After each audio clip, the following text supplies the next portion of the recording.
Buongiorno, ben trovati telespettatrici, telespettatori di Antenna 3. Entriamo in diretta anche per questo venerdì 29 luglio per aggiornarvi su tutti i fronti della cronaca, della politica e dell'attualità. Come sempre tantissimi i fatti anche oggi, soprattutto di cronaca. Fra poco ci collegheremo con la provincia di Gorizia. Il Carso è ancora in fiamme, ci sono delle località evacuate, lo faremo con Gianluca Paladin della sede di Trieste e ancora parleremo dell'incendio a proposito di fiamme che si è sviluppato ieri sera in un condominio a Villorba. Queste le immagini, ma vi posso già dire che il reportage del nostro Lucio Zanato è in fase di montaggio. È stata una serata molto difficile per gli operatori e ci sono anche delle persone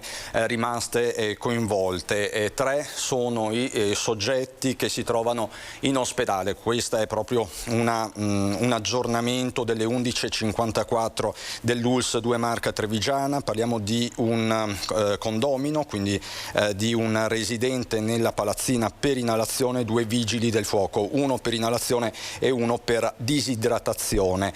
In osservazione ma tutti stabili, così recita la nota diffusa 5 minuti fa dall'ULSS 2 Marca Trevigiana. Quindi una notte davvero infuocata dal Goriziano alla provincia di Treviso, ma dobbiamo darvi conto anche di una tragedia, ancora una volta un dramma in A4 sull'autostrada, questa volta nel tratto vicentino all'altezza di Montebello, dove è morta una giovane donna, una giovane madre di 39 anni. Si salva invece fortunatamente, miracolosamente, la figlia che era a bordo con lei. Incidente mortale in nottata intorno a mezzanotte in A4, poco prima del casello di Montebello in direzione Milano. Secondo le prime ricostruzioni, l'auto con a bordo una donna di 39 anni e la figlia di 8 sarebbe finita per cause in corso di accertamento contro un camion fermo all'interno di un'area di sosta. L'auto si è infilata sotto la parte posteriore del mezzo e per la donna, di origine marocchina e residente in Romania, non c'è stato nulla da fare. Salva invece la bambina, lievemente ferita. Intervenuti i vigili del fuoco di Arzignano e Padova con l'autogru. Sul posto il personale di Autostrade e la Polstrada. Il Carso, dicevamo, continua a bruciare, è un'emergenza senza fine, quella che si sta registrando in questi giorni. Vi dicevo prima che era in procinto di collegarsi il nostro Gianluca Paladina della sede di Trieste. Lo vedo pronto e collegato con Franco Torricella, se non sbaglio Gianluca, da Savogna di Isonzo. Buongiorno, sì, siamo a Savogna di Isonzo in provincia di Treviso. Siamo tornati nelle zone interessate dai fuochi in queste ore, in questi giorni che hanno cominciato di nuovo a divampare, dove vedete puntata la telecamera l'area del Carso, attenzionati in questo momento. Devo anticipare che è stata emessa un'ordinanza dal sindaco di Savogna di Isonzo, Luca Pisc, che praticamente ha interdetto completamente l'area, anche a noi giornalisti, quindi noi non possiamo andare su in quella zona dove stanno lavorando con lo spegnimento degli ultimi fuochi, situazione che è in contenimento fino a stanotte, era ancora drammatica. Adesso forse si vede lo spiraglio di poter far cessare l'emergenza. Qui siamo nella palestra, mentre arriva anche l'automobile della protezione civile, siamo nella palestra di Savogna di Isonzo, adibita sostanzialmente a ricovero o comunque a ritrovo per coloro che sono stati sfollati. Siamo qui in compagnia dell'assessore comunale alla protezione civile Butkovic, che sta assistendo le persone che sono arrivate qui alla palestra, ma stanno facendo un altro grande lavoro, cioè quello di preparare anche cibo e bevande per chi su in Carso sta lavorando, quindi volontari di protezione civile, vigili del fuoco. Assessore, un gran lavoro state facendo. Sì, senz'altro, perché insomma la gente che è venuta a aiutare, perché sennò il fuoco veramente divampava e poteva prendere le case e bruciare, e ci sono venuti anche in aiuto i gasilzi della Slovenia ringraziamo tutti, anche i nostri vigili del fuoco e tutto quanto. È un gran lavoro che state facendo. Il sindaco ha dovuto fare un'ordinanza dove ha interdetto la zona perché è vasta l'area interessata. Basta l'area del San Michele, almeno fino pomeriggio, finché non avrà una riunione con la prefettura. Per adesso non possono rientrare al paese. Le persone che sono state sfollate non tutte sono qua dentro, ce ne sono pochi in questo momento perché chi può va in famiglia, da parenti. Dai parenti o amici o in giro, perché qualcuno anche se sono in vacanza, però c'è certa gente, di quello che ho saputo, sono tanti dai parenti e da amici. Cosa ha sentito dalle persone ospitate in queste 24 ore? Preoccupazione, paura, angoscia? Paura e angoscia, perché ieri il fuoco a un certo momento era a 30 metri dalla casa e quando ti vedi il fuoco che ti arriva forse... Grazie a Dio non è successo, per fortuna, diciamo che non è bruciata nessuna casa. Grazie Assessore, buon lavoro. Grazie, buongiorno. Grazie all'Assessore Butkovic che sta continuando a lavorare, quindi anche per rifocillare le persone, per aiutare chi è al lavoro in prima linea. Qui adesso non si vedono in questo momento, ma continuano a volare gli elicotteri regionali e militari che portano acqua nella zona interessata, ma continuano a lavorare anche i Canadair. Fino a ieri sera, poi sappiamo che di notte non possono volare, fino a ieri sera erano 2 i Canadair impegnati. Eccone, ne vediamo uno che presumibilmente sta in questo momento andando a far rifornimento d'acqua. Sono arrivati in mattinata altri 2 Canadair che erano, pensate, in missione all'estero, quindi è stato reso necessario il rientro dei piloti con i loro mezzi per riuscire a dare manforte a vigili del fuoco e sloveni e triestini e goriziani che stanno operando in questo momento per spegnere le fiamme. Il Canadair, grazie alla portata d'acqua che riesce a condurre e alla velocità che ha nei motori, può in pochi minuti arrivare fino al mare, perché è lì in mare che deve prendere il rifornimento d'acqua per riempire tutta la stiva, rifornimento d'acqua che poi viene gettato ovviamente nelle aree del fuoco. Il fronte del fuoco per ora è fermo, le fiamme si sono, se posso usare questo termine, assopite e la situazione è ancora in emergenza. L'ordinanza rende interdetta la zona di San Martino del Carso, San Michele del Carso, Gabria, tutte nell'area di Savogna di Isonzo, del comune di Savogna di Isonzo, dove noi siamo qui. I sindaci del territorio li abbiamo incontrati prima, si sono riuniti proprio per fare il punto della situazione ogni giorno e ora per ora, minuto per minuto, vedere come ristabilirla. Elicotteri regionali militari impegnati, 4 Canadair in tutto, sia in Slovenia che in provincia di Gorizia, da questa parte del Carso. Purtroppo non possiamo ancora dire quando la situazione di sicurezza verrà ripristinata, le strade sono state tutte bloccate, il traffico viene deviato, le persone si fermano qui alla palestra dove c'è la protezione civile a chiedere che tragitto possono fare per riuscire a arrivare magari alla propria casa piuttosto che a raggiungere semplicemente e banalmente il posto di lavoro. Prima di lasciarvi vorrei farvi vedere anche a questo punto l'interno della palestra dove sono state ospitate le persone. Noi entriamo e vediamo assieme, grazie tra l'altro per l'ospitalità di Protezione Civile e Comune di Savogna che stanno facendo un gran lavoro. Qui c'è una sorta di prima accoglienza, reception se così posso dirlo, e poi c'è la palestra. Tanto noi passiamo veramente tanti complimenti a queste persone che stanno continuando a fare il loro lavoro ogni giorno anche per rifocillare chi qui è fermo. Come vedete la palestra ospita dei lettini. All'occorrenza sono poche le persone, ora come sappiamo chi ha potuto scegliere è andato a casa di amici o parenti. Signora, vediamo se vuole parlare con noi. Signora, buongiorno. Come sta procedendo la situazione? Bene, sembra un po' meglio. Sembra un po' migliore? Sì. Lei da dove viene? Da San Michele? Quindi è stata evacuata la notte scorsa, la notte passata? Sì, la notte passata. Cosa è successo? Ha ricevuto una telefonata e le hanno detto di lasciare la casa? Sì, ha telefonato mia figlia che ha ricevuto la telefonata, sì. E siete arrivati qui in sicurezza? Ha passato la notte qui? Sì. Com'è andata? Prima notte non ho dormito. Ho dormito ieri pomeriggio. Ha avuto paura che le fiamme arrivassero alle case? Beh, lì dove che sono io non è tanto, però lo stesso c'è altri che sono in giro.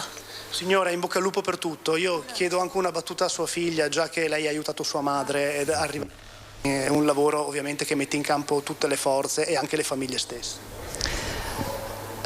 Cosa potrei dire? Come ha vissuto la situazione? Ha preso, è andata da sua madre, l'ha portata qui? Sì, era drammatico perché ho visto dalle finestre il fuoco alle 3:30 quando ci hanno svegliato i carabinieri. Era veramente una situazione drammatica, si vedeva dalle finestre che erano le fiamme abbastanza vicino. Però In piena notte praticamente? alle 3:30 mi hanno telefonato e siamo dovuti alzarci dopo a venire qua, no? In bocca al lupo, tornerete alle vostre case sperando che non ci siano danni? Sì, i danni non ci sono stata oggi a dar da mangiare ai miei gatti accompagnata dalla protezione civile. Ho visto che è tutto a posto, il paese è salvo, ci sono tanti pompieri ancora, però sono tranquilla. Grazie signora. Prego. Grazie, buongiorno. Noi usciamo e vi facciamo vedere, usciamo e concluderemo il nostro collegamento facendovi vedere come continuano a lavorare le persone. Vedete, portano cibo, portano acqua, portano generi di conforto, carta igienica che servono anche a loro perché sono impegnate qui a gestire una situazione davvero difficile. Noi speriamo che il fuoco oggi venga definitivamente domato, speriamo che arrivi anche la pioggia, visto che hanno previsto un nuovo temporale. Questa è la situazione da Savogna di Isonzo, con 4 Canadair in tutto il Goriziano e la Slovenia impegnati a gestire le fiamme, gli elicotteri sia militari che della protezione civile e della regione. Qui la situazione da Savogna di Isonzo. Restituisco la linea. Gianluca, grazie davvero per questa importante corrispondenza dal Carso, grazie a te, ai tuoi ospiti e anche a Franco Torricella per la parte tecnica. Adesso siamo in grado, mi dicono dalla regia, di mostrarvi il reportage realizzato ieri sera dal nostro Lucio Zanato a Villorba, dove le fiamme hanno interessato una palazzina. Vediamo i fatti.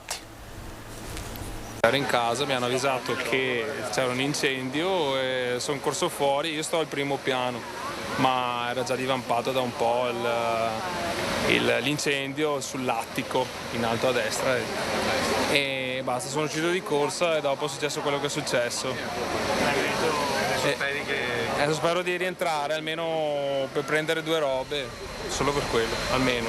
Questa è la testimonianza di uno dei residenti della palazzina di via Donatori del Sangue a Fontane di Villorba, devastato dal furioso incendio di ieri sera. Le fiamme sarebbero state innescate dalla cucina di uno delle mansarde, avendo facinesca nell'arredamento completamente in legno. In poco tempo il fuoco ha attaccato anche il tetto ventilato, propagandosi a tutta la copertura del fabbricato. Mi sono fermato perché ne ho uno in proprietà lì sotto e sono l'assicuratore dello stabile. Là sopra c'erano a questo punto gli attici con il tetto ventilato e quello probabilmente ha contribuito al fatto che sia stato molto difficile fermare l'incendio. Situazione difficile per i vigili del fuoco, subito intervenuti con 2 autoscale da Treviso e Venezia, oltre alle autobotti che hanno dovuto ricaricare più volte dalla vicina Piavesella. Difficile e pericolosa quando parte del tetto è crollato. Tra i leggeri intossicati anche un pompiere prontamente soccorso dall'unità del SUEM presente con un'ambulanza. Una lotta con le fiamme che è andata avanti fino a tarda notte, mentre all'esterno i residenti non potevano far altro che assistere alla devastazione delle proprie abitazioni. Nella fuga precipitosa c'è chi è riuscito a portare via anche il proprio cane e il gatto, mentre i pompieri hanno cercato di salvare gli altri animali da compagnia rimasti all'interno delle abitazioni. Oltre una cinquantina le persone che non hanno potuto e che non potranno tornare nella propria abitazione. Per loro pronto l'intervento del sindaco che, informato dell'incendio, ha immediatamente lasciato la giunta per recarsi sul posto. La situazione è che stanno domando l'incendio, hanno evacuato sia il condominio interessato e anche quello a fianco, ci sono stati 2 intossicati, lievi intossicati, e stiamo attendendo disposizioni dai vigili del fuoco. Io mi sono già mosso e ho trovato l'alloggio Quanta gente dormirà fuori stanotte? Stiamo parlando intorno alle 10 unità. 10 unità. C'è chi andrà da parenti e chi andrà appunto in hotel dove abbiamo trovato Comunque le camere. tutta la palazzina risulta inagibile? Dobbiamo attendere quello che dice il caposquadra dei Vigili del Fuoco, perché sembrerebbe di sì. Vediamo se riescono a salvare il piano terra. Difficile al momento la conta dei danni, che tra appartamenti devastati dalle fiamme o allagati dall'acqua comunque risultano essere ingenti. Solo nelle prossime ore i tecnici stabiliranno se la struttura sia stata compromessa in tutto o in parte dal rogo.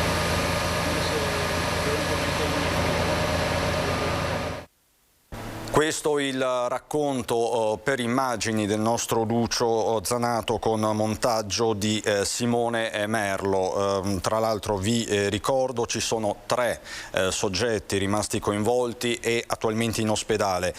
Un uomo per inalazione, 2 vigili del fuoco, uno per inalazione e uno per disidratazione, in osservazione ma tutti stabili, così dice l'ULSS 2. Istituito un posto medico avanzato, sono stati trattati e lasciati sul posto un altro vigile del fuoco e una signora che aveva necessità di cure per patologie mediche. Quindi insomma alla fine i soggetti interessati che hanno avuto delle ripercussioni sono 5, 3 quelli che si trovano attualmente in ospedale. Ritorniamo adesso a occuparci di una vicenda che insomma conoscete tutti e che noi abbiamo seguito ovviamente fin dall'inizio, quella di Sara e Jessica, le 2 cugine morte sulla 28 in quella immane tragedia stradale a fine gennaio di quest'anno. Queste sono le immagini, sapete che poi a fine giugno c'è stata la sentenza che ha condannato a 7 anni di reclusione Dimitrij Trajkov, l'imprenditore bulgaro 61enne che aveva provocato l'incidente mortale lungo la 28 e che poi si era dato alla fuga a piedi. È stata emessa la sentenza dal GUP del Tribunale di Pordenone, 6 anni per omicidio plurimo-stradale e 1 per fuga e omissione di soccorso, oltre alla velocità elevata e alla guida con il cellulare. Alla fine non è stata contestata la guida in stato di ebbrezza perché non si è riusciti in qualche modo a stabilire un nesso tra causa ed effetto. Dimitrij Trajkov era stato trovato positivo all'alcol test una volta individuato nella propria abitazione, ma per l'appunto non c'è la prova che fosse positivo anche al momento della guida. Poi sono uscite anche le motivazioni della sentenza dove appunto si dice che l'atteggiamento processuale di Trajkov non è parso meritevole e anche perché appunto non è arrivata nessuna richiesta di perdono ai familiari se non in forma tardiva. Questa è la cronaca che conoscete, ma c'è uno sviluppo, chiamiamolo così, positivo e ce lo racconta, è collegato con noi Alain Fragasso. Buongiorno Alain. Buongiorno.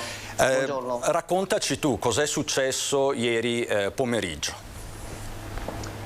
Sì, allora ieri pomeriggio verso le 16:30 mi ha richiamato il Presidente della Repubblica Sergio Mattarella e niente, una chiamata che sinceramente mi aspettavo, però non così presto. Mi sentite? Ti sentiamo forte e chiaro. Ah, ok, perfetto.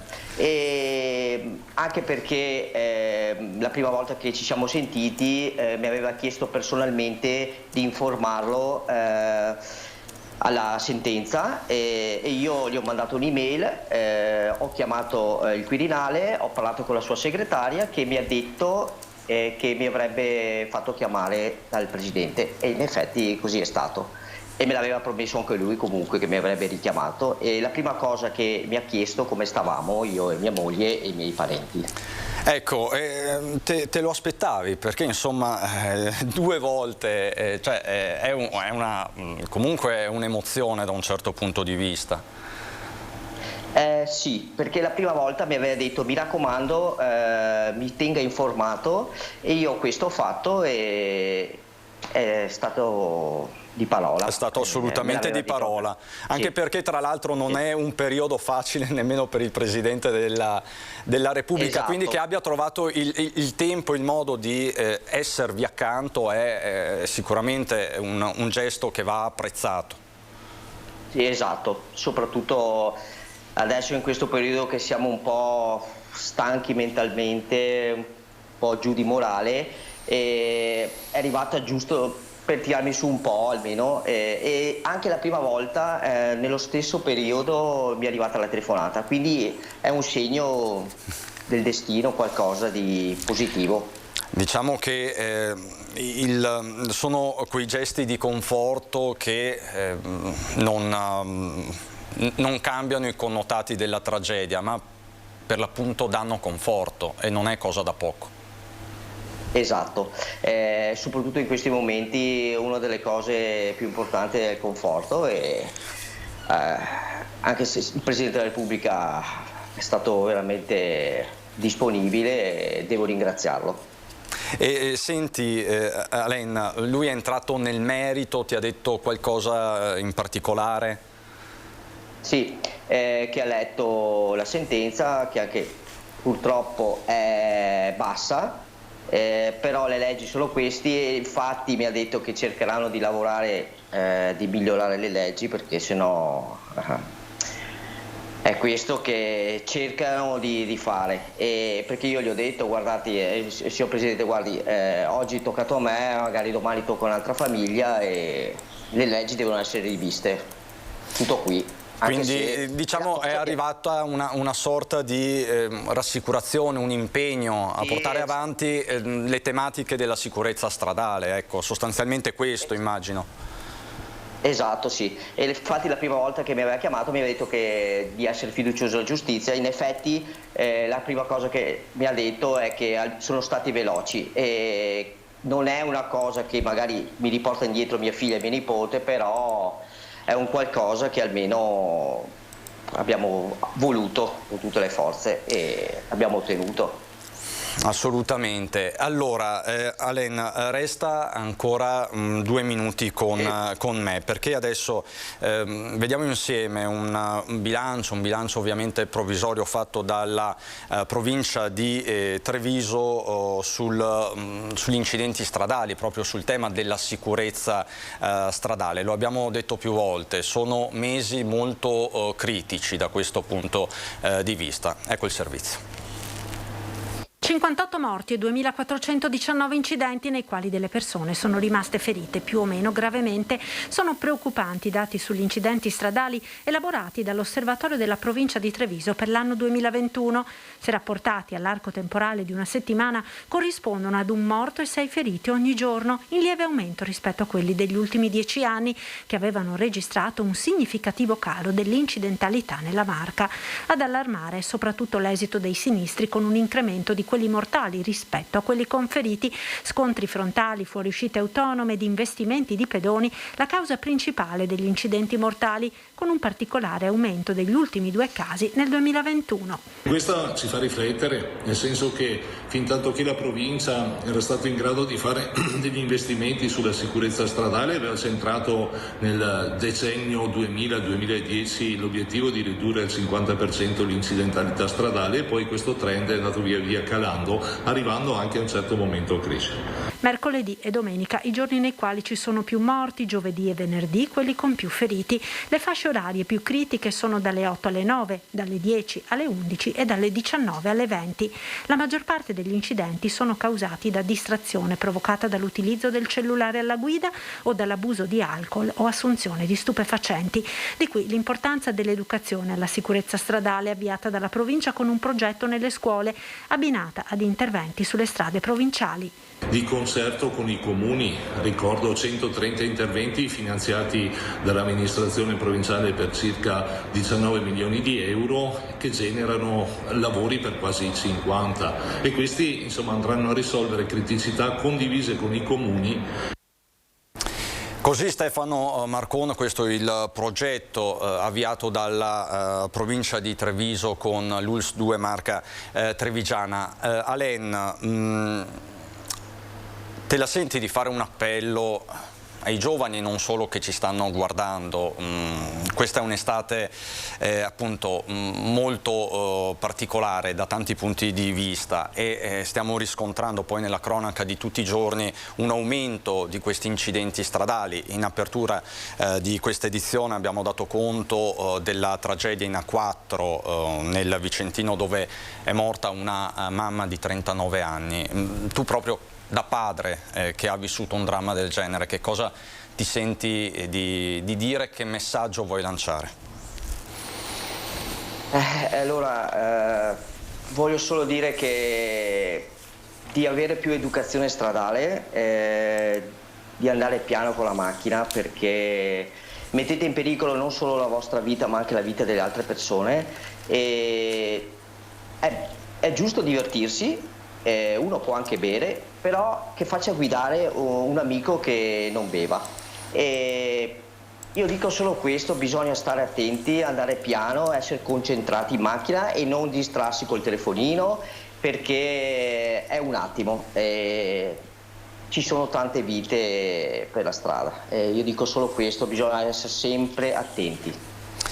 Alain, grazie davvero, noi ci sentiamo presto e grazie per aver condiviso con noi questa tua esperienza, questa emozione e questo messaggio del Presidente della Repubblica Sergio Mattarella. Grazie ad Alain Fragasso.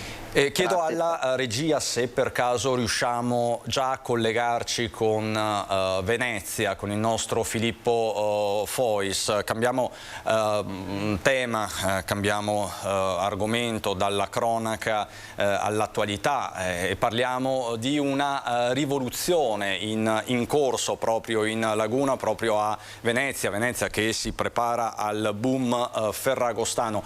Filippo Fois che si trova in giro a Zonzo, Filippo, con Sandro Ponchio. Raccontaci tutto, buongiorno.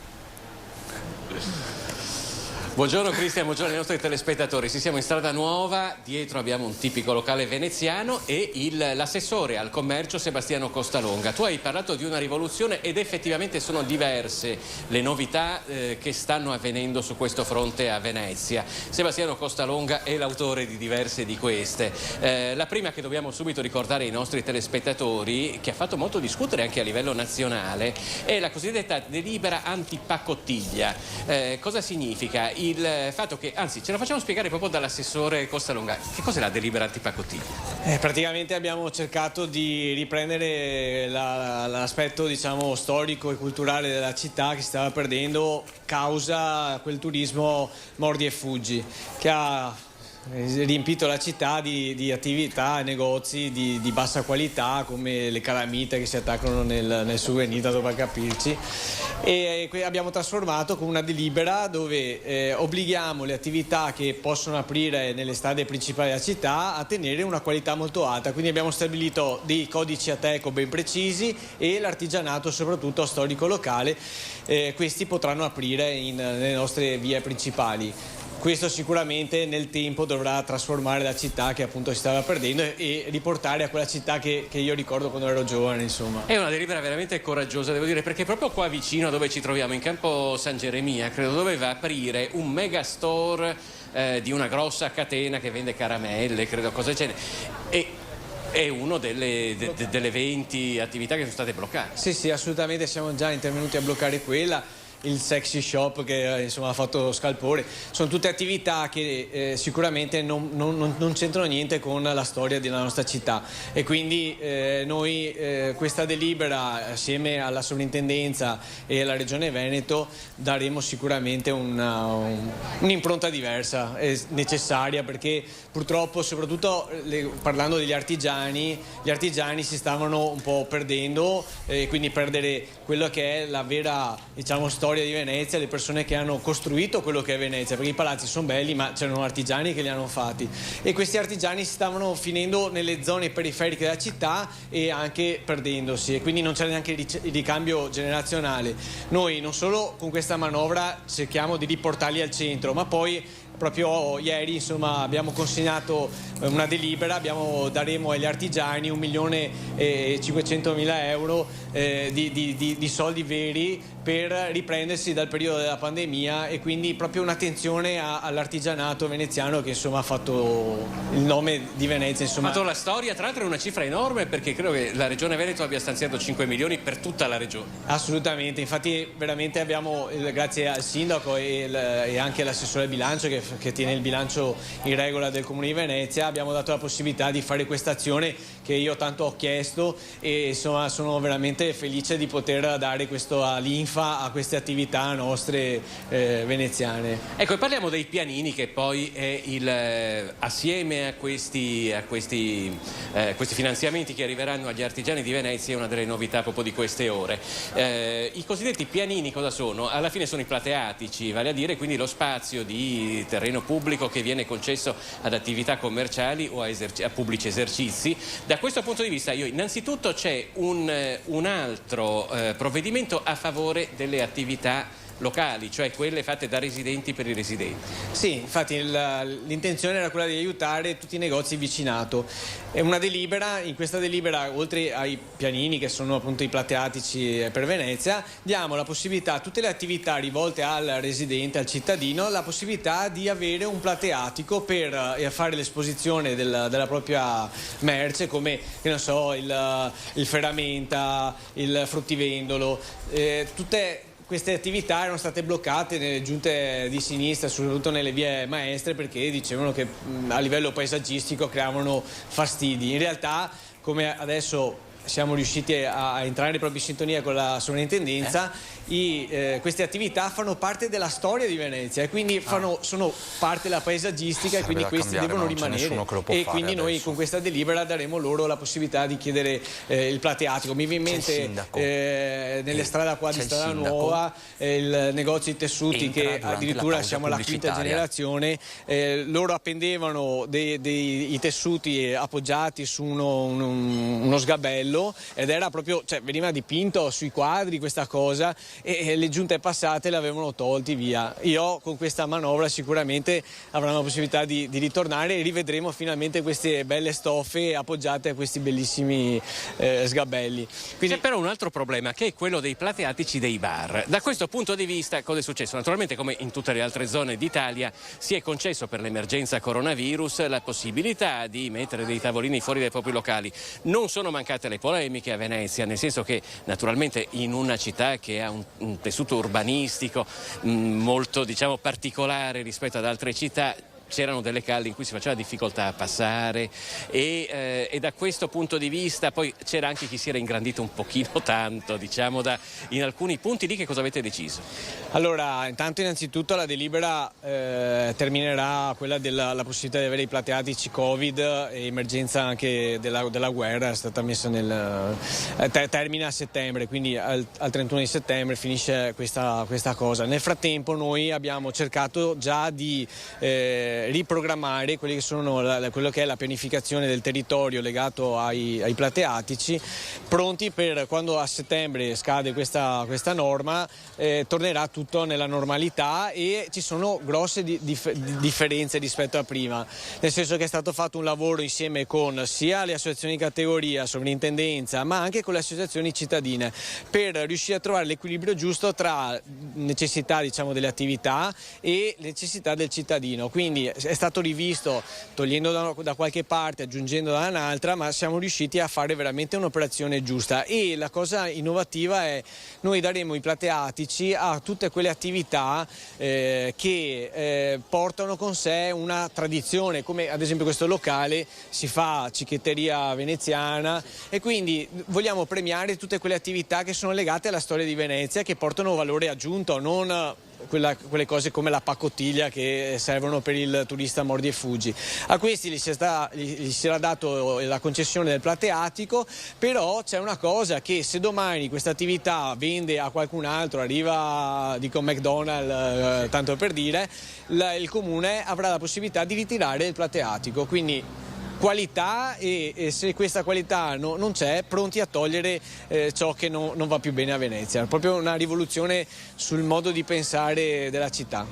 Stanno cambiando diverse cose a Venezia, forse, adesso noi dobbiamo vedere poi come andranno gli eventi. Per esempio c'è stata una cosa che ha fatto molto discutere, che è un emendamento di un deputato veneziano che si chiama Nicola Pellicani del Partito Democratico, per esempio, che ha posto un limite alle affittanze turistiche. Non è esattamente il suo elettorato, però diciamo che ha avuto un'eco nazionale, per cui addirittura i consigli comunali di Bologna, di Firenze e di Roma hanno chiesto: no, anche noi vogliamo essere come Venezia e poter decidere, perché in questo caso è il comune che decide quanti immobili possono essere dati ai turisti. Sì, io mi ero sentito anche col ministro Garavaglia proprio in quei giorni, il ministro diceva che sarebbe stato più opportuno fare una norma che prendesse un po' tutto il territorio nazionale. Aveva ragione, perché effettivamente il problema, diciamo, c'è un po' dappertutto. A Venezia ce l'abbiamo. Venezia ce l'abbiamo, adesso scriveremo questo regolamento, perché il regolamento che verrà scritto non deve penalizzare il residente che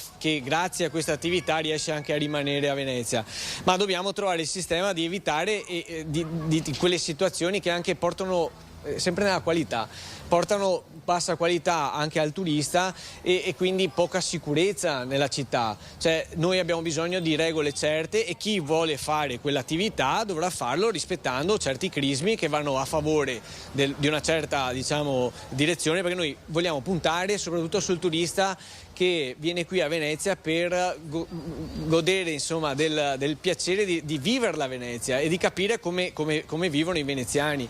E quindi, insomma, da questo punto di vista dobbiamo dirlo, non c'è solamente la famiglia che magari affitta una stanza, un appartamento, ma ci sono delle grosse società che invece ne hanno 20 o 30, sì, ed è da questo punto di vista che la norma va. È come avere un albergo, cioè non c'è molta differenza. Allora in quei casi lì si deve portare a una norma che permetta, insomma, il controllo che c'è negli alberghi. Noi ringraziamo l'assessore Costalonga, già c'è il tempo a nostra disposizione è già terminato, e ti restituiamo la linea, Cristian. Grazie mille Filippo, grazie davvero a te, all'assessore Costalonga e a Sandro Ponchio, grazie. E intanto è arrivato in studio, lo saluto e lo ringrazio, il sindaco di Fara di Soligo Mattia Perencin, che appunto stava ascoltando con attenzione questo collegamento, perché poi i temi amministrativi riguardano un po' tutti i comuni, Venezia, ma insomma anche Fara di Soligo, i più grandi e i più piccoli, per esempio sul fronte dei plateatici e del sostegno al commercio. Lei come si sta muovendo proprio in sintesi? Beh, noi abbiamo dato delle agevolazioni anche durante appunto il periodo della pandemia alle attività che appunto ne risentivano di più, quindi in questo caso i bar appunto del paese, e quindi gli è stata data la possibilità di poter posizionare i plateatici occupando appunto delle aree pubbliche magari maggiori rispetto a quelle che erano soliti fare. Quindi questa è un po' la direzione che dopo ovviamente Fara di Soligo non è Venezia, certo, ha tante altre qualità, è molto bella, anzi bellissima, quasi al pari di Venezia, però ovviamente nel cuore tra l'altro poi del patrimonio UNESCO. Quindi come procede da questo punto di vista? I visitatori, i turisti stanno ritornando? Sì, devo dire che c'è stata una grossa ripresa di turisti. Noi appunto siamo stati anche in questi giorni nelle cronache anche a livello nazionale, se non addirittura anche un po' fuori dai confini italiani, perché abbiamo avuto ospite la premier finlandese a Villa Soligo, quindi devo dire che questo è un bel segnale, nel senso che il sito è conosciuto, sta prendendo molto piede appunto la voglia di venire a scoprire cosa sono le colline del Conegliano Valdobbiadene, nelle colline del Prosecco, e quindi siamo molto contenti sotto questo punto di vista, proprio perché c'è stata una grande ripartenza anche di questo settore. Diciamo che la presenza del premier finlandese Marin o Marin, perché è stata poi ribattezzata Marin, si discute anche sulla sua provenienza veneta / italiana, ma non c'è certezza, però vi ha dato un ulteriore lustro internazionale, quindi sono quelle iniezioni di fiducia che ogni tanto ci vogliono. Allora facciamo così, sindaco, lei resta con me, adesso andiamo qualche istante in pubblicità e poi ritorniamo con la cronaca dal nord-est e tanti altri collegamenti.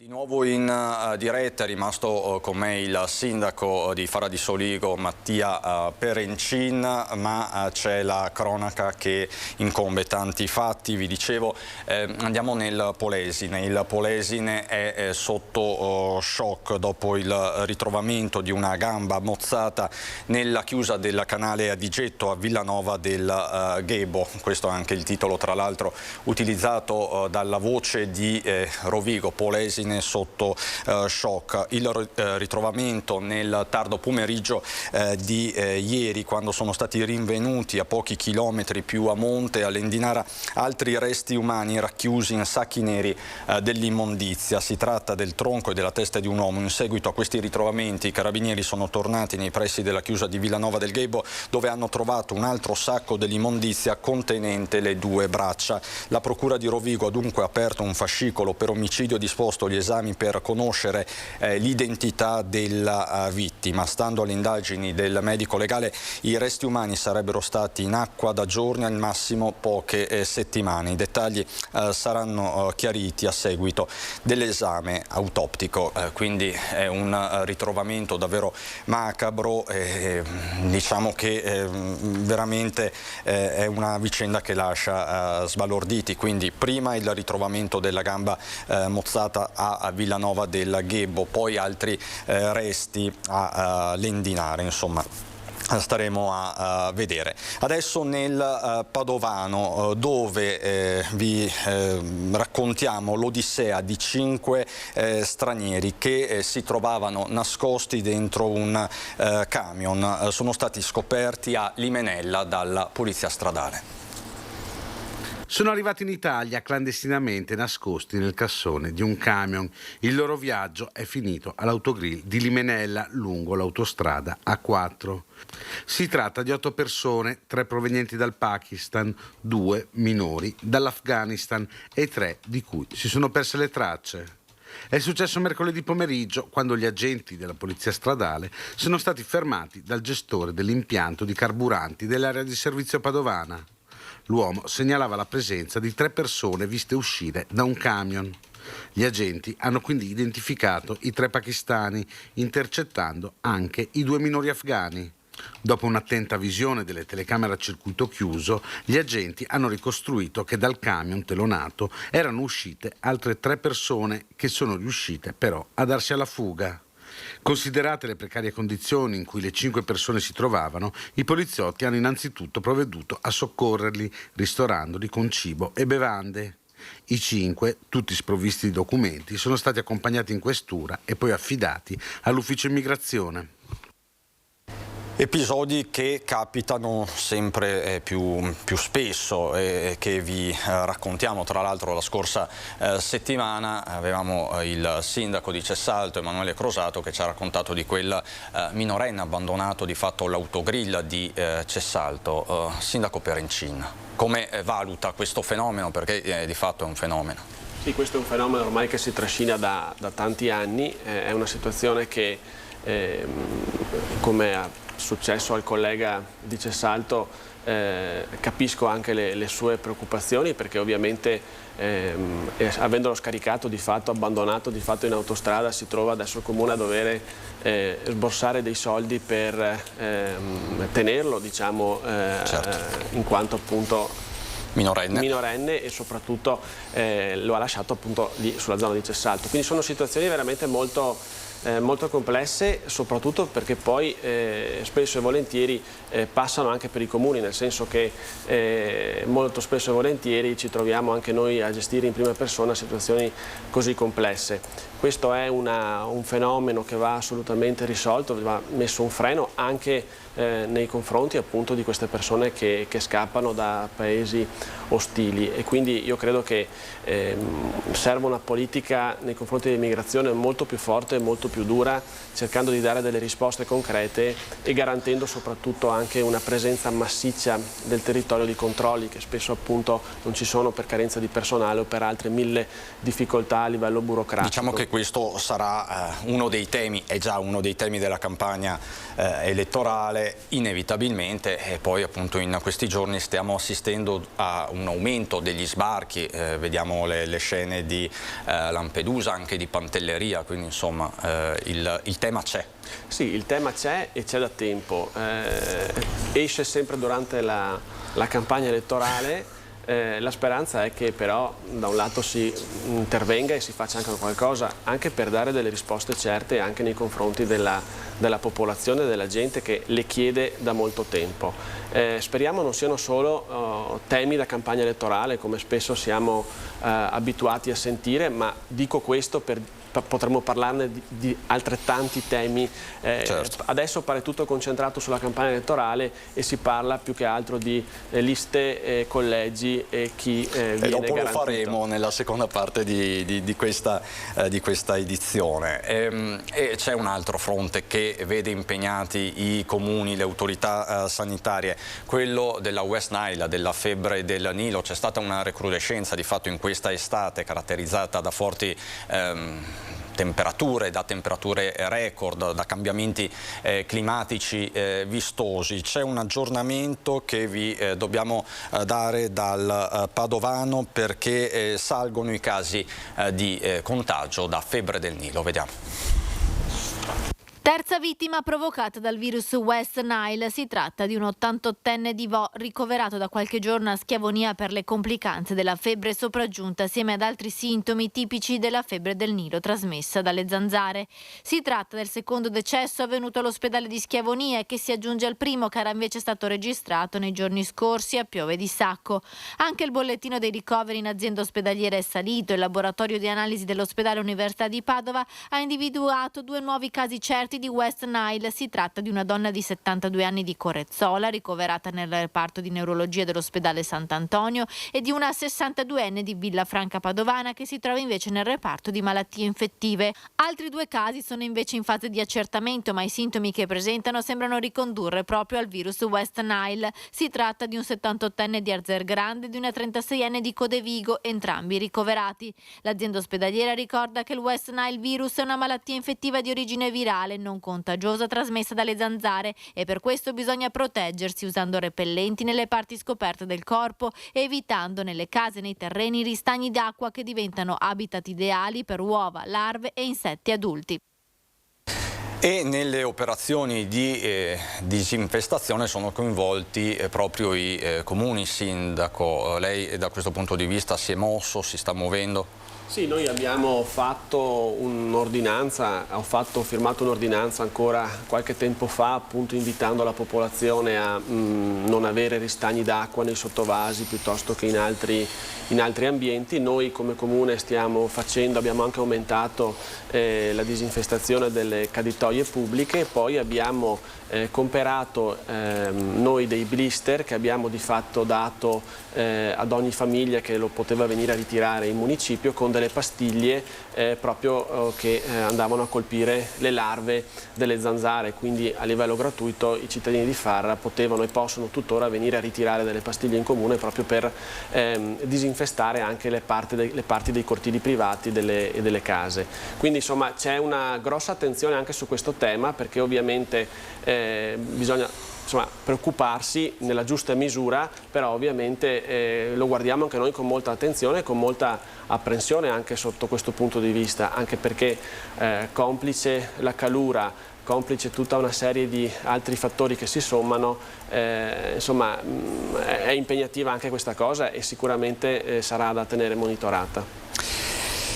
E c'è poi un lutto che coinvolge la sua zona, in realtà il comune limitrofo di Pieve di Soligo. Un male incurabile ha spento il sorriso di Andrea Ross, consigliere comunale a Pieve, eletto fra le fila della Liga Veneta, padre di 2 figli, l'ultimo nato solo 3 anni fa. Impiegato per Ascotrade, sposato con Federica, Andrea era malato da tempo, ma di recente dopo le cure era tornato anche a lavorare. Lunedì scorso era in consiglio comunale, la notizia colto di sorpresa tutta l'amministrazione comunale, le associazioni e la comunità di Pieve che attraverso le parole del sindaco Soldani ha espresso tutta la sua vicinanza alla famiglia di Andrea, mamma, papà, moglie e figli. La triste notizia ci ha travolto con grande dolore che mai avrei voluto ci toccasse. Andrea, ci mancherai tanto, non doveva finire così, riposi in pace grande Leone. Questo anche il saluto pubblico su Facebook del segretario provinciale della Lega Gianangelo Boff. I funerali potrebbero essere fissati già per questo lunedì. Sindaco Perencina, lei lo conosceva, Ross? Sì, non lo conoscevo non personalmente, ovviamente questa è una notizia che ha scosso tutto il quartiere del Piave, tutto l'intero nostro territorio, proprio perché insomma era una persona comunque conosciuta e sono quelle notizie che non vorremmo mai sentire. Ovviamente anch'io mi unisco alle condoglianze, facendo le condoglianze alla famiglia, alla moglie e ai figli, proprio perché è una tragedia, soprattutto anche perché insomma, ti fa ben pensare su quelle che sono appunto queste malattie e su quanto la vita sia così fragile, anche perché eravamo quasi coetanei e quindi veramente i brividi ti vengono, per cui veramente una notizia davvero molto brutta e, insomma, le condoglianze le rinnovo a nome ovviamente di tutta l'amministrazione comunale ai familiari per questa tragica perdita. Per questa tragedia. Vedo che Valentina Visentin con Christian Roque Allende è collegata, è pronta. Torniamo a occuparci di siccità, di queste strane settimane, strane tra virgolette, forse dovremo abituarci nel tempo. Siamo in uno dei contesti più delicati e più allarmanti di questo periodo. Ve lo abbiamo raccontato in tanti reportage, il Bacchiglione. Valentina, buongiorno. Sì, buongiorno Cristian, ci troviamo proprio sul punto dove si può notare il tronco maestro del Bacchiglione che entra in città e qui questo tratto di Padova lo abbiamo osservato più volte raccontato in queste settimane, dopo settimane in cui l'acqua continuava a scendere per effetto delle piogge cadute non solo in città ma anche in montagna, l'acqua si è leggermente alzata di circa 20 centimetri e infatti dove vedete quelle alghe fino a qualche giorno fa c'era solo il terreno secco, quindi l'acqua è leggermente aumentata, si sperano nuove piogge previste per la serata di oggi. Qui con me c'è l'ingegner Francesco Veronese, direttore del Consorzio di Bonifica Bacchiglione, che insomma per noi questi 20 centimetri in più di acqua sono un buon segno, per chi invece guarda la situazione sul lungo periodo ancora è troppo poco e la situazione è ancora molto molto drammatica per quanto riguarda il Bacchiglione. È evidente che le piogge sono sempre bene accette, l'unica cosa speriamo che non facciano danni, perché sapete d'estate quando vengono questi temporali improvvisi vento e intensità delle piogge provocano anche allagamenti e altri problemi come si sono verificati già in Veneto. I temporali non cambiano la sostanza, certo che una boccata di ossigeno la danno, anche qua a Padova si parlava di spegnere l'inceneritore perché non poteva essere raffreddato, in realtà basta che si alzi di qualche centimetro l'acqua e i loro sistemi possono ancora funzionare. Il fiume Bacchiglione ha veramente poca acqua, fortunatamente ancora l'Adige ne conserva una portata sufficiente per quanto ridotto, per cui il canale Leb, gestito dai consorzi, può trasferire acqua dopo 40 km di percorso dall'Adige fino al Bacchiglione, circa 4.000-5.000 litri al secondo in continuo, e questo può essere utile. Giusto per farvi spiegare e fotografare la situazione, quant'è adesso la portata del Bacchiglione paragonandola invece a una situazione di normalità? Il Bacchiglione ha la portata sotto i minimi storici, in questo momento qua praticamente non ha portata, una portata limitatissima, quindi parliamo di 10, 15, 20 metri cubi al secondo avrà, perché su un fiume del genere si perdono, pensate che in piena ne ha 800, nell'ordinarietà dovrebbe averne 30-40 almeno per gestire un poco le cose, perché da Padova Bacchiglione in realtà non è solo Bacchiglione, parte il canale Battaglia che alimenta tutta la zona verso sud del Patriarcati, al Bignasio, al depuratore che scarica in un canale che è alimentato dalle acque che vengono sempre dal Bacchiglione. Verso San Gregorio Piovego si arriva a Stra e da lì Naviglio Brenta e da lì Novissimo fino a Valli di Chioggia, Conche e Codevigo, dopo 40 km da Padova. Al nodo di Padova, guardando i livelli, noi sappiamo come siamo messi in tutto il comprensorio di 50.000 ettari. Ecco, dicevamo, le piogge in montagna ci sono state, ma la coperta è troppo corta perché c'è tanto bisogno di acqua anche nei piccoli laghetti o per il bestiame. Sì, se continua a piovere sicuramente positivo, non per i villeggianti, ma porteranno pazienza in questa situazione, però le attuali piogge sono state in gran parte assorbite dai terreni molto asciutti e dai laghetti molto vuoti, per cui alla fine il beneficio per la parte a valle è stato molto limitato, però sperando che continui questo trend potrebbe essere che in qualche maniera si riesce a gestire questa situazione veramente pesante del 2022 in modo meno grave di come è stato finora. Ecco, la situazione è critica adesso, sarà difficile poi ripristinarla perché, Cristian, come più volte abbiamo raccontato in questi giorni, stanno portando via ovviamente il pesce per metterlo in salvo e quindi stanno privando questi corsi d'acqua del pesce, quindi l'ecosistema è profondamente modificato, giustamente il pesce deve essere messo in salvo e portato nel Bacchiglione, ma poi dopo dovrà tornare perché un canale senza pesce, insomma, c'è tutto un ecosistema poi a rischio. Cioè il pesce torna velocemente, il guaio è che la botta all'ecosistema è pesantissima perché nel momento in cui vai ad avere queste temperature elevate con poca acqua eccetera eccetera, tutto quello che ci vive dentro ne risente moltissimo. Tornerà perché la natura ha la sua forza, per fortuna. Il pesce va portato via perché se muore si decompone e quindi peggiora ulteriormente per il discorso di consumo di ossigeno eccetera eccetera. Infatti quando inizia a morire il pesce ne muore tanto, proprio per questo, perché il pesce che si decompone deteriora anche la qualità delle acque per gli altri. Ecco, da Padova è tutto, restituisco la linea allo studio. Grazie davvero Valentina per questa corrispondenza da Padova. Il Bacchiglione ovviamente è il corso d'acqua simbolo della città ed è chiaro che tutti gli occhi siano puntati per l'appunto su questo fiume, e suggestive sono le immagini che arrivano proprio da Padova e che vi mostriamo. Riguarda l'area delle porte contarine. Guardate. Acque coperte di verde è quanto stamattina è stato segnalato dai padovani nei pressi delle porte contarine, dove sorge il memoriale alla tragedia dell'11 settembre. Il Piovego, che sembra un prato in ogni suo spazio d'acqua, tanto ha fatto la siccità che con la complicità del caldo ha permesso alle alghe di proliferare al punto di dare un tocco suggestivo di colore a un angolo di città che, nonostante la sua bellezza, ancora non ci aveva abituato a tanto.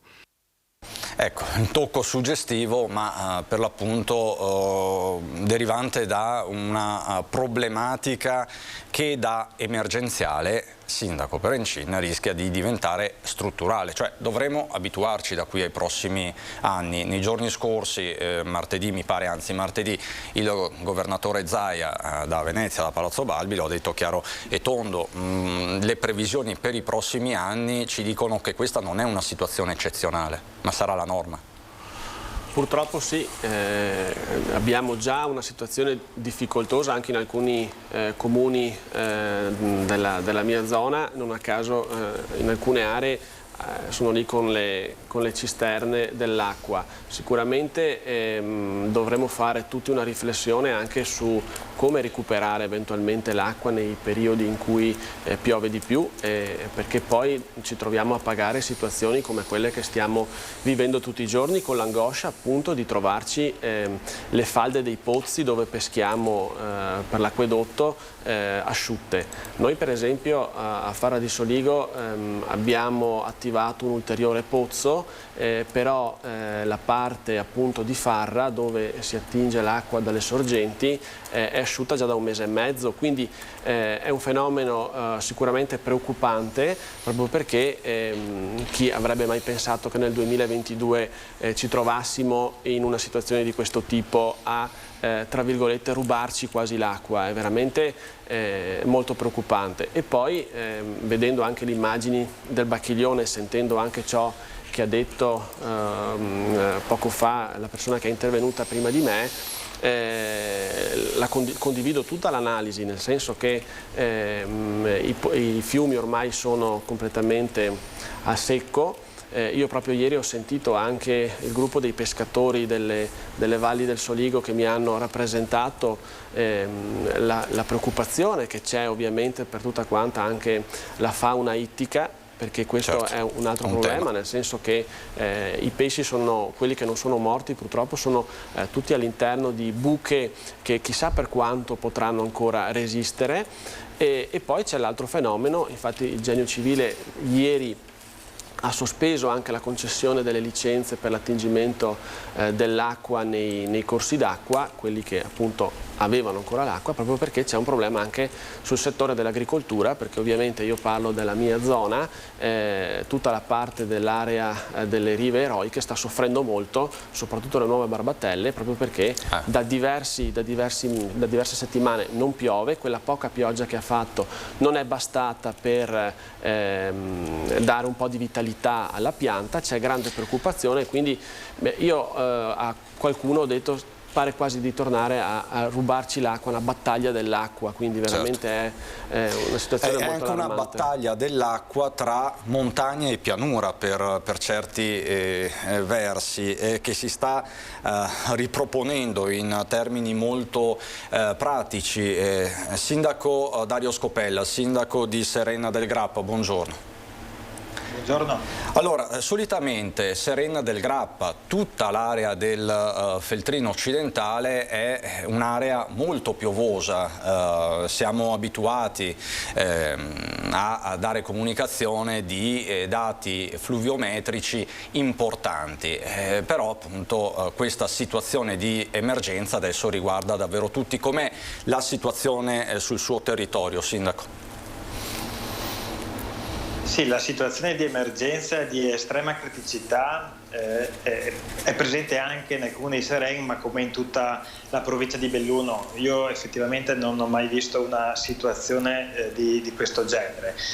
Abbiamo le portate degli acquedotti che sono scese e che continuano a scendere, abbiamo alcune borgate del territorio del comune di Serena del Grappa che hanno problemi con il servizio idrico, dove è già intervenuto il gestore GSP con le autobotti, ma è ancora più preoccupante in altre zone in questo momento della provincia di Belluno la situazione dove di notte vengono chiusi gli acquedotti per dare di nuovo, come dire, fiato alle sorgenti e quindi alle vasche per poter caricare, e in alcuni altri territori l'acqua arriva solamente attraverso le autobotti, per cui è una situazione davvero critica che parte da un inverno secco dove di fatto è nevicato pochissimo. Basti pensare sul massiccio del Grappa, dove solitamente cadono circa 3 metri di neve, quest'anno ne sono caduti circa 80 centimetri, e una primavera secca e un'estate iniziata prestissimo, perché a maggio già avevamo temperature da fine giugno. Quindi la fotografia che lei adesso è scattata è impietosa. Tra l'altro vi do queste comunicazioni dal bellunese, uno dei posti, diciamo così, più fragili è quello dell'Alpago. L'erogazione dell'acqua è adesso stabile, è ritornata alla stabilità nei comuni di Alpago e Tambre.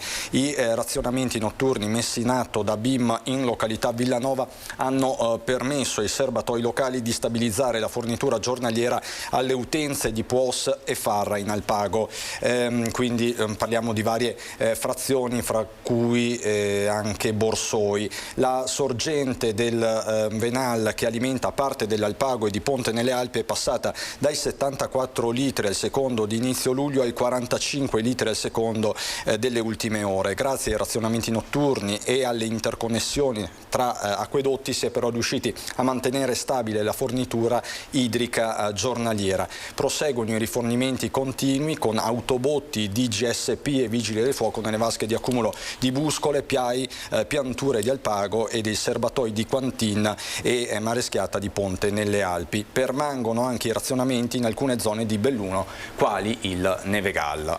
Insomma, è una situazione particolare, stiamo parlando di una provincia, quella di Belluno, che ha delle risorse idriche importanti, una provincia per l'appunto piovosa. È una situazione inedita. In questa situazione inedita però c'è un triste primato che lei, sindaco, nelle settimane scorse, anche in qualità di coordinatore provinciale di Forza Italia, ha evidenziato. La provincia di Belluno, il bellunese, è maglia nera sul fronte della dispersione idrica. Sì, abbiamo questo problema, un problema che certamente è diffuso in Italia. Da noi i dati dicono che è più grave che in altri luoghi. C'è da fare molto, c'è da fare molti interventi, bisogna cercare anche di fare in modo che si possano trovare anche nuove sorgenti o che comunque si valorizzino sorgenti che in passato erano state messe a parte perché magari avevano una portata in litri al secondo bassa. Questo perché dobbiamo riuscire a recuperare e ad utilizzare tutta l'acqua disponibile che abbiamo. Certamente però bisogna partire con il sistemare gli acquedotti, perché sono acquedotti comunque vetusti che hanno diverse decine di anni e che devono essere presi in mano, perché altrimenti abbiamo una quantità di acqua che esce che è certamente, come dire, che va oltre quella che è la media nazionale, ed è una cosa che certamente non fa piacere al bellunese, che solitamente, diciamo, è virtuoso su tutti gli altri aspetti. Questo è un tema, ma come si spiega questo primato? Diciamo, non è la provincia messa peggio, ma tra le peggiori. Lei come se lo spiega? Diciamo che più in generale, ecco, le infrastrutture in montagna sono sempre un problema ovviamente parliamo di territori poco popolati e infrastrutture molto costose. Assolutamente sì, questo, diciamo, è uno dei problemi fondamentali. Abbiamo tantissimi chilometri di acquedotti che vanno a fornire acqua, diciamo, anche magari a borgate anche molto piccole, per cui tanto lavoro da fare, tanto lavoro soprattutto anche da programmare, perché servono progetti prima ancora che la possibilità di fare i lavori, per cui su questo c'è davvero la necessità di correre. Il piano previsto all'interno del nostro territorio provinciale è un piano ambizioso che prevede 200 milioni di euro di intervento, ma ne servirebbero probabilmente altrettanti. Ecco che su questo c'è la necessità, siccome è un tema nazionale, che ci siano maggiori fondi che arrivino dallo Stato. Questo è il tema. Condivide le parole del suo collega Scoppella, sindaco Perencini? Sì, sono ovviamente d'accordo. Le faccio una battuta che mi ha fatto un amministratore qualche anno fa e la porto sempre a memoria, e mi ha detto: tutte le cose che vanno sottoterra non portano voti. Perché non si vedono. Perché non si vedono. E quindi probabilmente una parte, dico, insomma, fa riflettere questa cosa, perché ovviamente probabilmente qualcosa di verità c'è anche da un lato, e quindi probabilmente negli anni non sono stati fatti dei grossi investimenti. Io invece devo dire che posso ringraziare Alto Trevigiano Servizi, che è appunto la società partecipata dei comuni, anche della Sinistra Piave, in particolare appunto anche di Fara di Soligo, perché noi in questi anni abbiamo avviato una bella collaborazione, abbiamo fatto interventi per circa 4 milioni di euro su tutta la rete acquedottistica, perché appunto noi andiamo a servire la parte alta, quindi la parte collinare, così come anche la parte di pianura. C'era una grossa dispersione fino a qualche anno fa, con le prime ondate di caldo, e quindi quando le falde si abbassavano, già le case sulla collina più alta iniziavano a risentirne. Adesso invece devo dire che si è molto ridotta questa dispersione. È chiaro che gli investimenti da fare sono molti, sono tanti, e come diceva il collega sono anche molto onerosi e molto costosi, quindi tutta la questione legata all'aspetto idrico merita veramente un approfondimento a livello nazionale, anche per cercare di capire anche come, appunto dicevo prima, recuperare l'acqua che poi comunque scappa. Si parla delle cave, no? Anche la regione dice andiamo a individuare delle cave e quindi affrontiamo di petto il tema dello stoccaggio dell'acqua. Sì, perché comunque è un po' come quello che dicevamo prima, non può più essere considerata come un'eccezionalità, un po' come gli eventi meteorologici, ma dovremmo probabilmente conviverci con situazioni di questo tipo, e quindi merita veramente una grossa riflessione anche su dove andare a realizzare degli ulteriori invasi, proprio per cercare di avere l'acqua quando questa manca. E sindaco Scoppella, i cittadini sono sufficientemente sensibili e sensibilizzati o c'è qualcuno che ancora non si è reso conto della gravità della situazione? Ma diciamo che credo che come sull'aspetto dei rifiuti, anche lì ci sono voluti anni perché si creasse una cultura del riciclo e quindi del non inquinare. Ecco, sull'acqua secondo me c'è la necessità di fare un lavoro di questo tipo, ossia un lavoro di cultura nelle persone, perché se pensiamo ai dati noi utilizziamo il doppio dell'acqua potabile che utilizza la Spagna, quindi vuol dire che utilizziamo davvero tanta acqua. Basti vedere anche ultimamente, io ne ho notate tantissime nell'arco degli ultimi 2 anni, piscine di quelle diciamo fatte in casa che si comprano al supermercato ma che contengono decine e decine di litri, se non diciamo metri cubi, che comunque di fatto vanno a utilizzare una parte dell'acqua potabile che abbiamo diciamo nelle disponibilità dei nostri acquedotti, per cui c'è davvero una grande un lavoro da fare di cultura nelle persone, che certamente nel momento in cui non esce più l'acqua dai rubinetti si sentono in qualche maniera attenta al problema, ma che viene dimenticato alle prime piogge. Ecco, ad esempio negli ultimi giorni ha fatto qualche goccia nel nostro territorio, qualche millimetro di acqua, ma io ho cercato prontamente da subito come notizia il fatto che l'acqua che ha fatto in queste ultime 2 o 3 notti certamente non ha minimamente alleviato il problema della carenza idrica che c'è nel nostro territorio. Anzi, quando piove ci sono i danni, perché l'acqua cade velocemente, banalizzo, e non si riesce a trattenere, il terreno non la trattiene e spesso fa danni, come è successo tra lunedì e martedì. Se non sbaglio martedì eravamo collegati in diretta con lei, con Daniela Sizia, sindaco Perencin, come è successo per l'appunto a Farra di Soligo, dove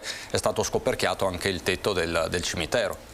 Sì, come dicevo prima, ormai questi non possiamo più considerarli degli eventi eccezionali, ma purtroppo sono all'ordine del giorno, purtroppo quando mettono maltempo, per cui noi abbiamo avuto questa bruttissima sorpresa la mattina, perché appunto abbiamo avuto il tetto a sud del cimitero di Farra di Soligo completamente scoperchiato, circa una superficie di 160 metri quadri, proprio per la violenza del vento e della pioggia poi che era caduta durante la notte. E quindi anche questo è un ulteriore tassello che si somma alle 1000 difficoltà che ci troviamo ad affrontare quotidianamente di fatto, per cui hanno appunto prevista anche per questa notte la pioggia. Speriamo, perché questo ormai lo sentiamo dire tutti i giorni, speriamo veramente non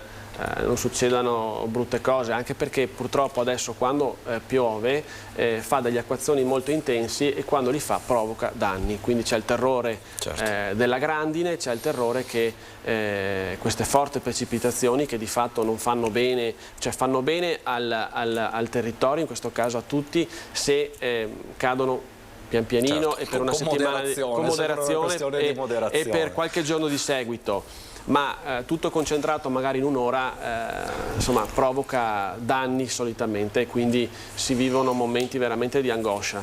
E mutatis mutandi in montagna il tema, o comunque nelle aree boschive, è anche quello, l'abbiamo visto con Gorizia, degli incendi boschivi, ma tanti ce ne sono anche nel Bellunese, ce ne sono stati nelle scorse settimane, nei giorni scorsi, da Lamon a Lozzo di Cadore, in parte anche sulla montagna di Longarone, ai confini con il Parco Nazionale delle Dolomiti Bellunesi, in zone particolarmente fragili e rese ancora più fragili, sindaco Scopel, da Vaia, perché in tante di queste zone c'è ancora il legno, gli alberi schiantati, abbattuti. Sì, assolutamente, è un problema che si somma agli altri. Fortunatamente in questo momento nel nostro territorio non ci sono stati problemi, diciamo, di incendi boschivi, ma è un problema, diciamo, che ci tiene con il fiato sospeso, perché di fatto abbiamo dei boschi che sono davvero secchi e basta davvero poco, anche solamente una grigliata fatta all'aperto vicino ad un'area boscata può diventare un problema grave.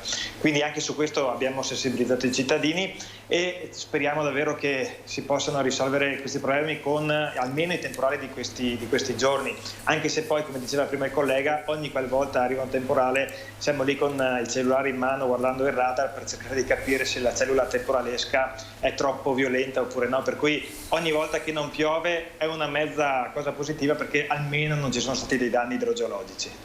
Questo è il tema sostanzialmente e appunto bisognerà prepararsi per le prossime estati e qui bisogna cambiare anche proprio approccio, mentalità per certi versi, Sindaco Perencin. Sì, questo sicuramente, come si diceva prima, anche la gente ha iniziato di fatto a capire, c'è una sensibilità diversa anche nei temi ambientali, è ovvio che dovremmo tutti quanti fare dei ragionamenti seri su quello che andremo a vivere da qui ai prossimi anni, su quello che poi è anche il rispetto dell'ambiente, perché la natura chiede sempre conto e quando chiede conto poi fa male. E quindi un ragionamento serio su questi cambiamenti climatici e su come cercare anche di prevenire situazioni come quelle che stiamo vivendo in queste settimane sicuramente merita un approfondimento ben costante e ben corretto. Assolutamente. Insomma. E noi torniamo ai temi dell'ordine pubblico, della sicurezza. Anche qui poi vi chiederò qualcosa, perché anche da questo punto di vista è un'estate un po' folle. Andiamo nel Vicentino, sfreccia contromano a tutta velocità per le strade del centro iberico per scappare ai controlli della finanza. Viene rintracciato grazie alle telecamere di sorveglianza. Una folle fuga per eludere i controlli che gli è costata la revoca della patente e l'allontanamento dal capoluogo iberico per 3 anni. È successo ad un uomo residente nella provincia di Vicenza alla guida di un'auto sportiva di lusso che ha sfrecciato per le vie del capoluogo compiendo prima un sorpasso azzardato e poi dandosi alla fuga con manovre pericolose nel centro cittadino, compresi alcuni tratti contromano, mettendo a rischio l'incolumità di potenziali e ignari passanti e riuscendo infine, dopo 20 minuti di inseguimento, a eludere il controllo. I finanzieri di Vicenza, sulla base della targa del veicolo e delle registrazioni delle telecamere di videosorveglianza, sono riusciti a risalire al conducente del mezzo e a ricostruire le infrazioni commesse durante la fuga ad alta velocità. L'uomo è stato sanzionato per le violazioni al codice della strada, segnalato alla procura per il reato di resistenza a pubblico ufficiale e al prefetto di Vicenza per l'adozione del provvedimento di revoca della patente di guida. Inoltre il questore ha emesso nei confronti del conducente un foglio di via obbligatorio e un provvedimento di allontanamento dal territorio del capoluogo per la durata di 3 anni.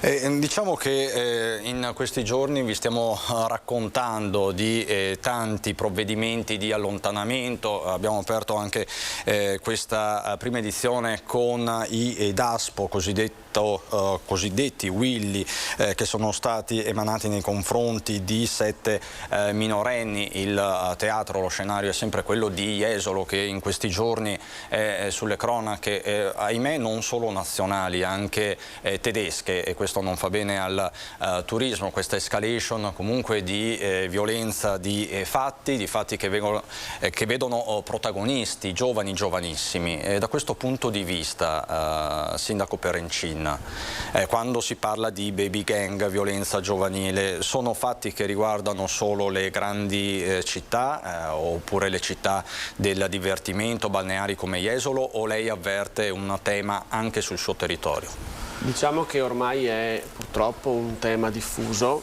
e su questo le do un'informazione, nel senso che noi abbiamo avuto un problema legato a una piccola rissa che c'era stata durante una manifestazione in paese e proprio su questo tema io avevo sollecitato che si intervenisse, e questa persona, che è stata poi, grazie a un grosso lavoro fatto dai carabinieri, che ringrazio, identificata, ha ricevuto un foglio di allontanamento dal comune di Farra di Soligo, e quindi non potrà più neanche transitarvi, non potrà pernottare, non potrà avere la residenza. Quindi sono fortunatamente ancora nelle nostre zone dei fenomeni isolati, però ovviamente il tema del bullismo, delle baby gang c'è costantemente, probabilmente c'è sempre stato, che adesso magari esce in una forma diversa, e quindi dovremmo sicuramente fare attenzione e soprattutto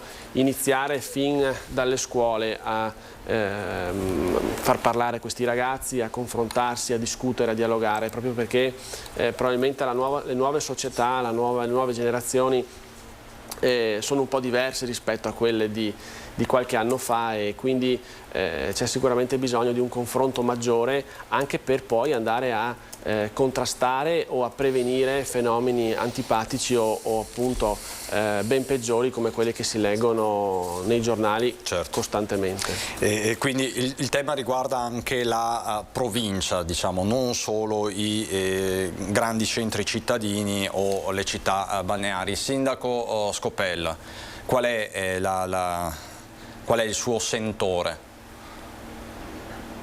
Diciamo, come diceva prima il collega, c'è il problema sicuramente molto localizzato, magari solamente in alcuni contesti, in alcune feste. Negli ultimi mesi è successo una volta a Belluno, una rissa a Belluno, una rissa a Feltre. Credo che spesso si sottovaluti magari il bullismo fatto nell'età, diciamo, delle medie. Ecco, quelle sono situazioni dove vengono fatti anche dei, chiamiamoli dispetti, ma anche dispetti abbastanza importanti, anche con danni a cose che devono essere evitate attraverso un lavoro che bisogna fare sicuramente all'interno delle scuole. Tra l'altro spesso è anche difficile arrivare a muoversi su contesti di questo genere, perché stiamo comunque parlando di ragazzi che hanno meno di 14 anni, per cui a quel punto bisogna ragionare con le famiglie. Ecco, questo comunque è un tema sul quale bisogna sicuramente fare attenzione. E io adesso vi riporto a Venezia, perché a Venezia c'è un problema specifico, ed è quello dei venditori abusivi che sono ritornati a invadere Piazza San Marco e non solo. Con il cosiddetto ritorno alla normalità post-Covid, a Venezia sono tornati anche loro. I venditori abusivi di grano ai piccioni, che peraltro non si potrebbe vendere neanche legalmente, di dardi luminosi e di chincaglierie varie, sono tornati in massa in Piazza San Marco. Presenti già dalla prima mattina, si moltiplicano gradualmente col trascorrere delle ore fino a raggiungere l'apice al calar del sole. La sera, purtroppo, quando proprio abbiamo quei turisti che noi spereremo venissero molto di più, quindi quelli che si fermano, che pernottano, che possono vivere la città, a volte purtroppo passeggiare per la piazza è complicato, ce ne sono più di 60 la sera. Sono aggressivi anche nei confronti quando cercano di vendere le cose? Purtroppo qualcuno lo è, si inizia una trattativa, quindi diventano aggressivi, quindi pretendono dei soldi per un servizio che hanno dato. Claudio Vernier, presidente dell'associazione Piazza San Marco, ha dovuto nuovamente lanciare l'allarme per quello che ormai è diventato un problema cronico in area marciana, limitato dalla presenza della polizia locale, dei cosiddetti guardians in determinate ore, ma ancora piuttosto lontano dal dirsi risolto. Sono più di 10 anni, abbiamo fatto anche un esposto nel 2017 come associazione Piazza San Marco per sottolineare questo problema, quindi i venditori abusivi, i venditori di grano, le rose, i dardi luminosi. Invece purtroppo è un problema che rimane, tant'è vero che il mio predecessore, già il presidente Nardi, aveva sottolineato questa problematica che continua a esserci anche durante il giorno e la mattina. Così dunque a Venezia il tema dei venditori abusivi. È chiaro, non penso ci siano venditori di mangimi e quant'altro a fare di Soligo, però c'è un tema molto estivo dei falsi venditori porta a porta, delle truffe, soprattutto ai danni dei più anziani. Da questo punto di vista?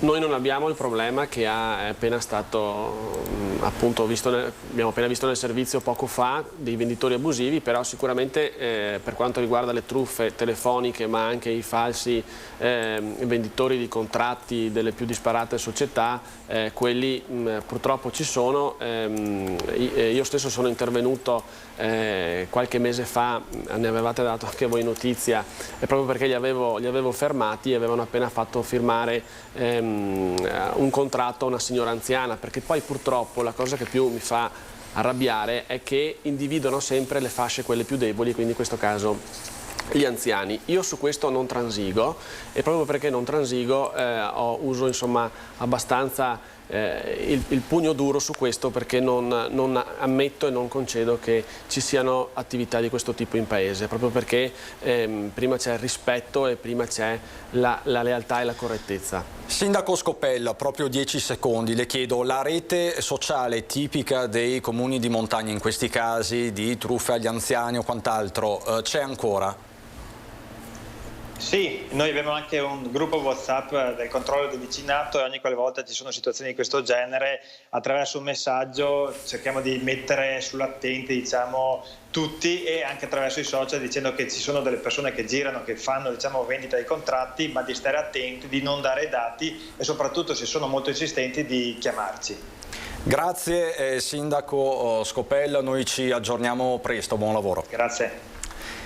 E noi adesso vedo che è collegato, si è ricollegato il nostro Gianluca Paladin. Ritorniamo nella Carso che brucia. Buongiorno di nuovo Gianluca, che aggiornamenti ci puoi dare?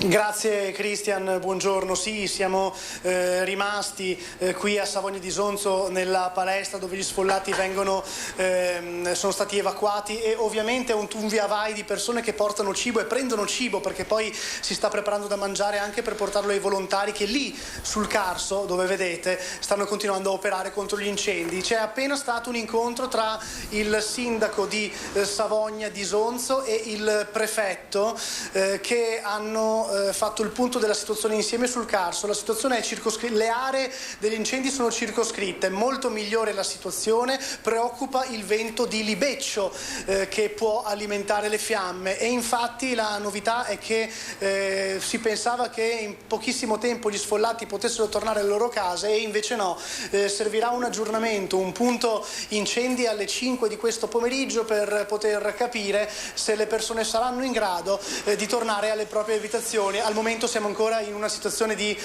emergenza, quindi di tornare a casa propria non se ne parla. Volontari della protezione civile, vigili del fuoco, oltre 80 volontari e personale dei pompieri, più 20 mezzi sono dislocati in un'area piccolissima tra Gabria, San Michele del Carso, San Martino del Carso e Devetacchi, che sono i centri abitati intorno a Savogna di Sonzo, in provincia di Gorizia, certo, che hanno visto le fiamme lambire le case stesse. Questa è la situazione, l'ultimo aggiornamento, il punto alle 5 di questo pomeriggio. Per ora è ancora emergenza. Il prefetto era sul posto, sul territorio, proprio per sentire come procedono i lavori. Direi che il vero e proprio aggiornamento ci sarà a questo punto nelle prossime ore, nella serata. Grazie davvero Gianluca Paladin da Savogna di Sonzo con Franco Torricella, e noi siamo pronti ad aprire la pagina politica. Resta con me Mattia Perencin, si sta collegando Laura Puppato del Partito Democratico, ci sta raggiungendo qui in studio Deborah Varaschin di Forza Italia e Annalisa Nalin, portavoce di Più Europa, quindi insomma apriamo una pagina politica inevitabilmente visto il periodo. Prima però il meteo e qualche istante di pubblicità, a fra poco.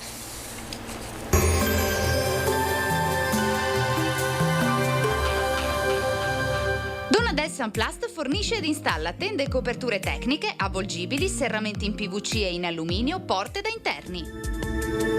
Bentrovati al meteo. Nuovo impulso instabile in transito sulla nostra penisola, coinvolto anche il nostro territorio, con temporali localmente anche forti e possibili grandinate. Il dettaglio di venerdì 29 luglio.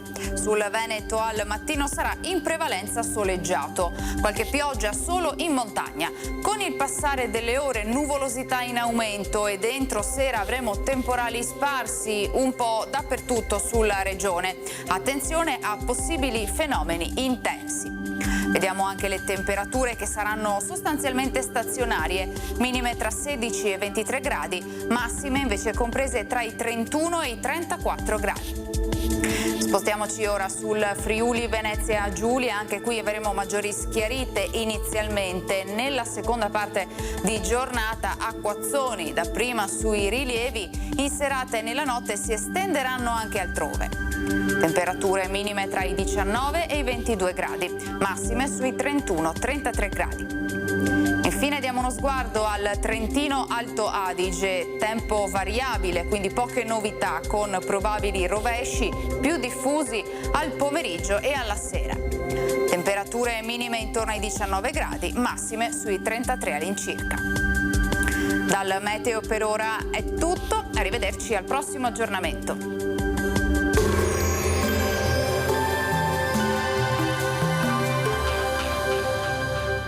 Del Sunplast vi aspetta nello showroom di Farra di Soligo, dove troverete le giuste risposte alle vostre esigenze di arredo esterno. No, è di Calenda, sì. Di nuovo in diretta, ci ritroviamo per aprire la pagina della politica. Ci ha raggiunto, ve lo avevo promesso, Deborah Varaschin, assessore all'istruzione e al turismo del comune di Montebelluna, ma qui nelle vesti di esponente di Forza Italia. È rimasto il sindaco Perencin, che è di area centrodestra, diciamo così, quindi né leghista né forzista né meloniano, civico di centrodestra, che farà una scelta da qui alle prossime settimane o no? Una scelta di campo, chi lo sa? La sto mettendo in difficoltà, no. Collegate via Skype, se non sbaglio, ci sono Laura Puppato, Partito Democratico, la conoscete tutti, buongiorno Puppato, e Annalisa Nalin, buongiorno, che è portavoce veneta di Più Europa. Buongiorno anche a lei, Nalin. Buongiorno a tutti. Allora, io partirei proprio da quello che è il tema di queste settimane, di queste ore, queste ombre russe che si allungano sulla campagna elettorale. Ieri il dossier di fatto pubblicato dal quotidiano torinese La Stampa, questa missiva di fatto dell'ambasciata russa, di un funzionario importante ad un collaboratore stretto di Salvini, Antonio Capuano, e quindi da qui partiamo, perché si è scatenata la tempesta politica perfetta. Il leader della Lega ha preso le distanze, dice non è assolutamente vero, è una fake news. È intervenuto anche il sottosegretario Gabrielli, ha smentito, però insomma diciamo che il caso politico è servito e ci sono delle dichiarazioni politiche forti, come quella di Carlo Calenda. Partiamo da Calenda.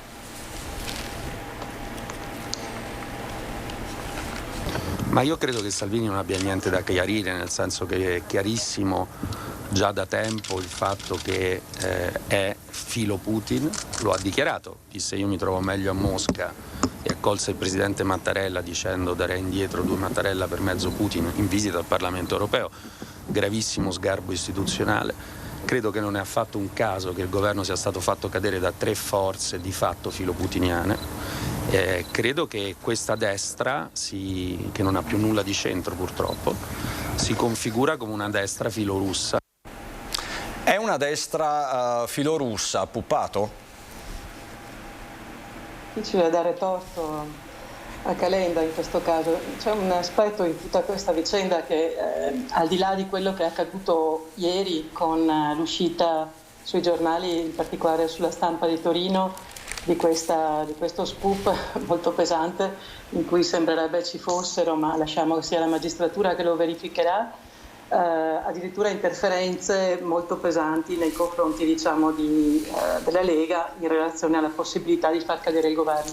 Quello che di sicuro sta accadendo e che non possiamo smentire perché non è smentibile è che quello che sta avvenendo è uno scontro, vorrei dire, di civiltà / inciviltà, nel senso che la Russia neozarista di Putin, perché questo è, sta utilizzando ogni strumento possibile per creare disordine. Lo stesso grano ha questa funzione. Nella sua filosofia, nella filosofia di Putin, c'è di imporre il potere con la violenza. Quindi anche l'aggressione all'Ucraina è servita per esempio per spostare milioni di persone verso l'Europa, Così come i bombardamenti della Siria, lo ricordiamo, hanno spostato qualcosa come 5 milioni di persone innocenti dalla Siria alla Turchia e poi alle coste del Mediterraneo e in Germania. Il cinismo russo quindi non ha pietà per nessuno e le migrazioni diventano, ai noi, un'arma per destabilizzare le democrazie e per destabilizzare l'Europa. Quindi questa battaglia politica delle destre oggi, perché è vero che non c'è quasi più il centro, mi spiace per Deborah che è presente, ma Forza Italia è in gravissima difficoltà e obiettivamente sta lasciando per strada tutte le persone che erano più interessate, diciamo, a mantenere molto forte il legame con le democrazie europee. Varaschin, ci sono delle interferenze e Varaschin. Prego, se vuole... Saranno i russi che interferiscono? Sì, no, non vorrei fossero i russi perché sento delle voci strane. Adesso chiedo alla regia di fare un check. Varaschin. Credo che siano i russi, di sicuro. Credo che detto dalla Puppato, che arriva da un partito insomma, che di filo comunista ha avuto tanto per tanti anni, quanto adesso si sposta. Però... Questa è bellissima. Beh, insomma, non è bellissimo, Laura, voglio dire, da anni si sa e cioè, il PD è filo comunista, notificato, certificato, come dici te, non è indiscutibile, perché sono le parole che tu usi sempre, perché quello che dici te non è mai discutibile, è sempre indiscutibile. Che il partito da cui tu provieni e diciamo la parte politica da cui tu provieni è stata finanziata per anni dalla Russia e non quando era questa Russia, ma quando era una Russia ben più pesante di quella che c'è ora.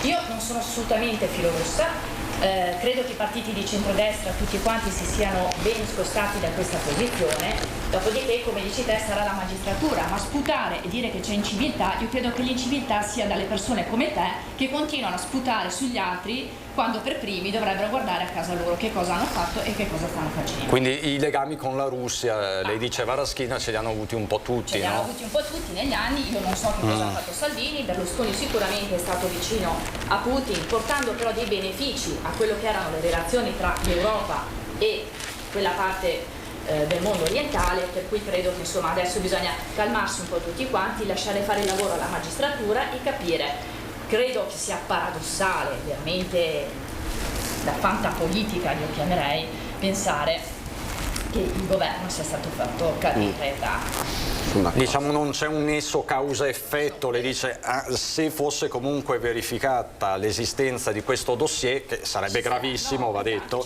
sarebbe comunque gravissimo, non ci sarebbe, lei dice, un nesso di causa-effetto perché poi ad attivare la crisi è stato il Movimento 5 Stelle. Puppato. Sì, solo per smentire due cose gravissime che ha detto Deborah Varaschin. Uno, io non ho mai appartenuto a partiti che abbiano preso finanziamenti dalla Russia e tantomeno da Putin. Primo, io mi sono iscritta nel 2007, ho fatto nascere il Partito Democratico, in precedenza non avevo tessere. Quindi credo che sia gravissimo quello che sta dicendo Deborah. Poi mi ha insultato dicendo che comunque sono una persona che, come dire, le cui tesi sono indiscutibili. Non è vero, ho concesso a tutti di parlare, ho semplicemente detto che quello che sta avvenendo è molto grave, perché il fatto che ci sia il battaglione Wagner, come sta uscendo anche in questo caso su tutti i giornali, in Libia per inviare i migranti verso il Mediterraneo e verso l'Italia, anche questa, come la manovra in Ucraina, è un sistema che sta mettendo in campo lo stesso Putin a cui Wagner risponde, il battaglione Wagner, per riuscire a destabilizzare la nostra democrazia.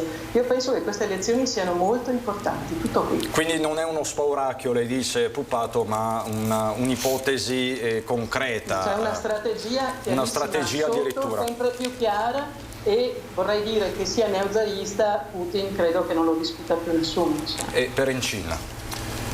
Io non voglio neanche pensare che ci possa essere un'intransigenza russa sulla caduta del governo, nel senso che mi pare una cosa veramente strana e quasi impossibile. Penso più che altro che se qualcuno ha avuto dei contatti o se ci siano state delle relazioni, queste devono essere verificate. C'è un organismo di controllo che sta facendo tutte le valutazioni del caso e quindi aspettiamo di vedere appunto quanto di vero, di concreto c'è.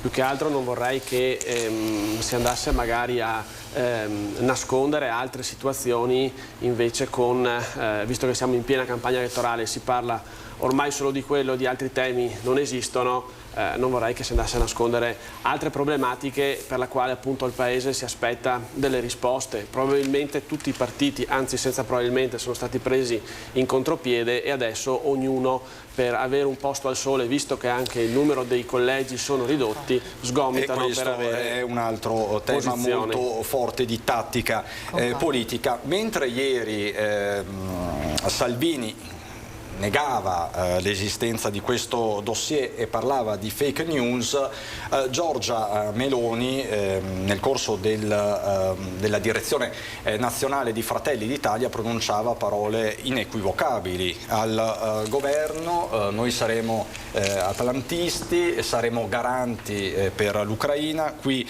un'intervista rilasciata poche ore fa all'Huffington Post: al governo andranno atlantisti senza ambiguità. Quindi diciamo dal punto di vista internazionale Giorgia Meloni ha cominciato a giocare, diciamo così, le sue carte. Nalin, di questa presa di posizione della Meloni che cosa ne pensa? No, arrivo subito, voglio anche però dire dopo una parola sul giro di prima, sulla domanda di prima, visto appartenendo io alla federazione con Calenda, vorrei dare un paio di specifiche. Comunque sulla dichiarazione di Giorgia Meloni c'è poco da dire, tutta diciamo il percorso di Meloni è stato di una fortissima critica nei confronti dell'Unione Europea, adesso lei si ripara sul discorso dell'atlantismo, della NATO, ma noi vogliamo sapere che cosa lei intende fare con l'Unione Europea, perché mettendo in discussione l'Unione Europea mette anche in discussione le alleanze stesse dell'Unione Europea e purtroppo la credibilità di Meloni sotto questo aspetto è poca.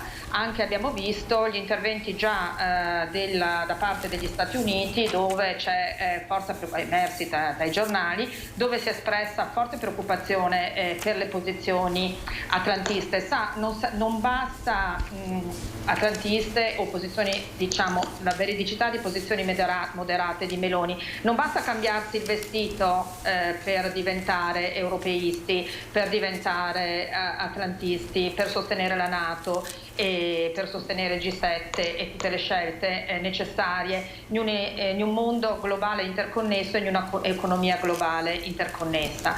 Detto questo, mi permetto anche di dire due parole e le dico cosa ha dichiarato Draghi. Non chissà chi, Draghi nel giorno del suo ultimo discorso al Senato. Draghi ha dichiarato: in politica estera abbiamo assistito a tentativi di indebolire il sostegno del governo verso l'Ucraina, di fiaccare la nostra opposizione al disegno del presidente Putin.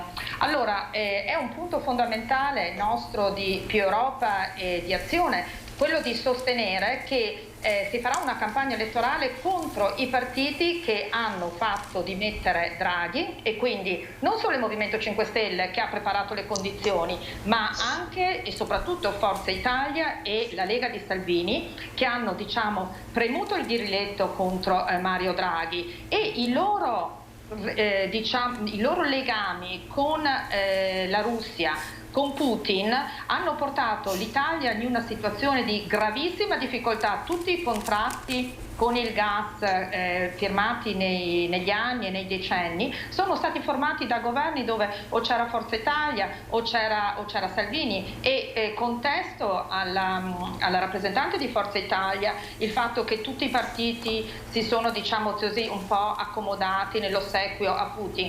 Più Europa mai, Azione credo pure meno, quindi non è così. Diciamo ci sono stati dei anche una storia, hanno anche una storia molto più recente, va detto anche questo. C'è una storia più recente, però capisce bene che fino a 3 mesi fa, 2 mesi fa, da dove è scoppiato il caso, Salvini voleva andare a Mosca, il viaggio era già stato pagato, il biglietto del viaggio proprio da questi funzionari dell'ambasciata russa e dai russi, perché Salvini andasse in una presunta e inopportuna missione di pace a Mosca. Quindi i rapporti tra Lega e Forza Italia sono assolutamente indiscutibili, dopodiché ognuno si farà le proprie opinioni e metterà la croce sul partito che preferirà. Allora ritorno da Varaschin, perché la vedo scuotere la testa. Lei di passare da filo putiniana proprio non ci sta. No, non esiste. No, io non sono putiniana, sono europeista, fortemente europeista. Credo che l'Europa vada profondamente cambiata, questo sì.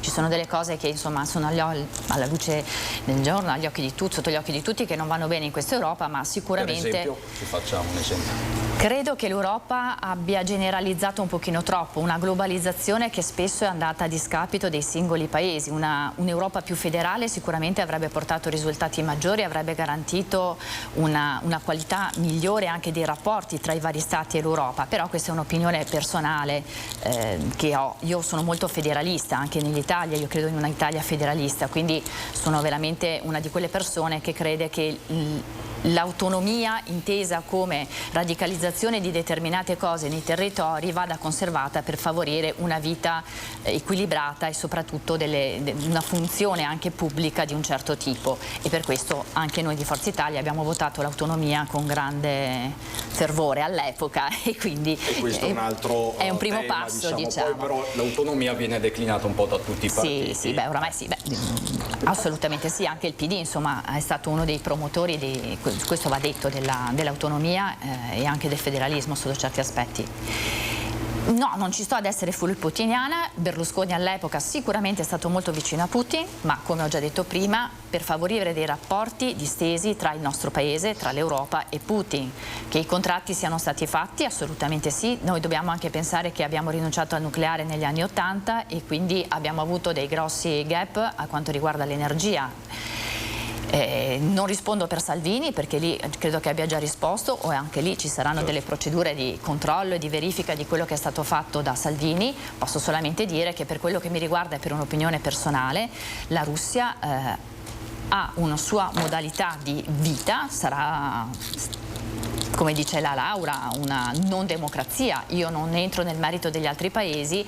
Per quello che riguarda invece con l'Ucraina, io sono sempre stata molto vicina all'Ucraina, io l'Ucraina la conosco, ci sono stata diverse volte negli ultimi anni e quindi so che cosa accade ogni giorno lì, e sicuramente non è una guerra facile e non è una guerra in cui la Russia può essere giustificata, e quindi anche il nostro partito è sempre stato di questo parere e si è sempre scostato, pur avendo avuto dei rapporti molto stretti negli anni passati con la Russia. Allora, ieri nel corso della direzione di Fratelli d'Italia, Giorgia Meloni, che continua a volare nei sondaggi, ha detto anche un'altra cosa, ha dato ragione al segretario Dem Enrico Letta. Ha detto, dice Meloni riferendosi a Letta, che l'Italia dovrà scegliere tra lui e noi. È vero, quando la storia chiama bisogna rispondere e noi non ci siamo mai tirati indietro. Quindi, Puppato, la vera battaglia è quella tra Fratelli d'Italia e Partito Democratico, o Partito Democratico o Fratelli d'Italia? Allora, che questi siano i due partiti che hanno il maggiore consenso in questo momento e si stanno disputando, diciamo, il primo posto nei sondaggi, ok, e che questo significhi, come dire, che il traino di queste due coalizioni presumibilmente saranno questi due partiti, mi pare abbastanza probabile, anche in considerazione del poco tempo che abbiamo a disposizione di qui alle elezioni. Però vorrei tornare sui temi, perché credo che le due coalizioni, quando verranno ovviamente definite anche nel caso nostro con il centro-sinistra e l'area progressista insieme, in realtà non puntano semplicemente a fare eleggere qualcuno, ma in questo caso a guidare il Paese per i prossimi 5 anni, e le differenze non sono marginali, perché, come diceva correttamente Nalin, noi siamo fortemente europeisti, e qui per esempio mi sento di dire una cosa: è opinione comune e corrente che ci sia stata troppa poca Europa. Ce ne siamo accorti con i vaccini, cui abbiamo dovuto fare ricorso in maniera frettolosa, anche se non era una delega che l'Europa aveva. Abbiamo dovuto farci ricorso quando è capitata la guerra in Ucraina, perché ci siamo resi conto che non abbiamo una difesa comune e abbiamo evidentemente dovuto inventarci qualcosa per produrre insieme una reazione, diciamo, abbastanza comune, lasciando da parte per un attimo Orban e l'Ungheria, ma per tutti gli altri paesi fortemente, diciamo, convinti che la lotta non sia tra un paese, un grande paese come la Russia. Bisogna sempre distinguere tra i cittadini e chi li governa in quel momento. Tra l'altro, soprattutto con i metodi putiniani, sappiamo che il dissenso è ovviamente cancellato o comunque sicuramente zittito. Quindi a molti piacerebbe probabilmente riprodurre quel modello di democrazia illiberale, per così dire, nel senso che Putin è stato evidentemente votato. Il problema è come si va a votare, con quali informazioni, e su questo sappiamo benissimo quanta importanza ha un pluralismo delle informazioni. Dall'altra io penso che, per esempio, stiamo in questi giorni vivendo la peggiore siccità della storia, con la Marmolada che ha visto crollare un pezzo di ghiacciaio e un altro pezzo è lì per crollare a sua volta. I ghiacciai non si riformeranno. Noi abbiamo Caorle, abbiamo Rovigo, la zona del Rovigotto, con il cuneo salino che entra a 22 chilometri, cioè siamo in una condizione di incredibile difficoltà, e gli unici partiti che hanno sempre portato avanti il Green New Deal, il PNRR con un'attenzione enorme nei confronti delle emissioni e quindi dei cambiamenti climatici, spiego il voto in Europa dei partiti di destra, e personalmente posso anche dire, mi dispiace che Forza Italia abbia virato in maniera così repentina verso la Lega, diciamo, e Fratelli d'Italia, perché l'ho sempre considerato, soprattutto nell'ultimo periodo, in realtà un partito che ha cercato di tenere molto a freno queste due forze politiche rispetto alle loro avance pericolosissime contro l'Europa e nei confronti della Russia, in favore quindi di Putin. Quindi il fatto che oggi ci sia stato questo accomodarsi non è piaciuto evidentemente neanche ai loro massimi dirigenti, perché c'è una... chiediamo questo a Maraschina. Lei dice Puppato, Forza Italia era un partito moderato e insomma, tra virgolette, interpreto il suo pensiero rassicurante. Da qualche settimana, da quando ha abbandonato il governo Draghi, non ha, diciamo così, si è astenuta sulla fiducia, non lo è più. Varaschina, avete svoltato a destra? Siamo sempre nel centrodestra, credo che qualsiasi dichiarazione fatta dal Presidente, ma anche da tutti gli altri vertici, sia di questo genere. Ovviamente facciamo parte di una coalizione ben definita che prevede Lega, Fratelli d'Italia e Forza Italia, e quindi abbiamo delle cose che ci accomunano, ma altre che sono diverse, profondamente diverse. E questa fuga da Forza Italia come se la spiega? Insomma, Brunetto è un nome di peso. Io potrei dire quello che ha detto Berlusconi. Buon viaggio, cioè, nel senso che ognuno fa le sue scelte. Io credo che personalmente ho sempre pensato che questo governo andava bene fino a quando funzionava, ma se dobbiamo essere sinceri non funzionava da molto tempo, perché doveva sempre scendere a mediazione, se non a compromessi, per poter fare qualsiasi azione che servisse al Paese, per cui magari la spina andava staccata molto prima, o forse bisognava andare al voto ancora nel 2019 ed era la cosa migliore, a mio avviso, perché io credo che quello che esce dalle urne sia sempre la cosa migliore. Sappiamo che in Italia è difficile governare. Nel 2019 alla fine del governo giallo-verde. Sì, giallo-verde, scusi, sì, non di Conte. Sì, beh, Conte, esattamente, il primo Conte. Non siamo virati a destra, abbiamo la nostra identità definita, che è sempre quella di essere di centrodestra, garantisti, europeisti, atlantisti. Sicuramente dobbiamo fare i conti con degli alleati e li faremo, ma non credo proprio che sia una virata così. A proposito di alleati, alleanze, in tanti guardano, lo abbiamo visto prima, a Calenda, il patto repubblicano tra Calenda e Bonino. Anche questa formazione è in crescita nei sondaggi. Nalin, alla fine che cosa accadrà? Correrete da soli? Farete questo apparentamento con il centro-sinistra? Che cosa accadrà? Che cosa prevede e che cosa si augura? Dunque, guardi, adesso al momento è ancora presto, nel senso che abbiamo avuto solo poche ore fa, vorrei dire 48 ore, forse 24, la smentita, la piena conferma che il PD non si alleerà con il Movimento 5 Stelle, e come lei ben sa, e probabilmente anche i telespettatori, per noi è una pregiudiziale chiara, definita, un'alleanza con 5 Stelle che secondo Più Europa ed Azione è stato un abbraccio mortale nelle scorse legislature e ha portato il PD appunto ad appoggiarsi al Movimento 5 Stelle per poi ritrovarsi nella situazione attuale. Per noi è una pregiudiziale quindi di non alleanza. Credo però che Letta stia dando un segno molto inconfutabile. D'altra parte anche da Conte arrivano segnali di grandissima chiusura nei confronti del PD e quindi stiamo valutando, diciamo, la fattibilità e soprattutto se esistono queste condizioni.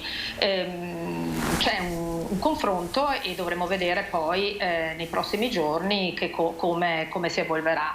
Quello che per noi è importante sono i contenuti. Come lei ha detto, noi siamo usciti già 3 giorni fa con il patto repubblicano, abbiamo presentato dei contenuti, dei valori che non sono, diciamo, discriminatori, ma sono per aprire una discussione con le forze politiche che possono condividerli. Questi valori partono dall'europeismo, dall'appartenenza alla NATO, dalla posizione nei confronti dell'Unione Europea, dalla posizione nei confronti dell'Ucraina, per poi parlare di debito pubblico e quindi di comunque ritornare a un rigore nel debito pubblico, di salari minimi, un'apertura sui salari minimi, di rivedere nel senso del miglioramento del reddito di cittadinanza e tutta una serie di un piano energetico che per quanto riguarda Più Europa ed Azione dovrebbe rivedere appunto l'utilizzo sia dei rigassificatori che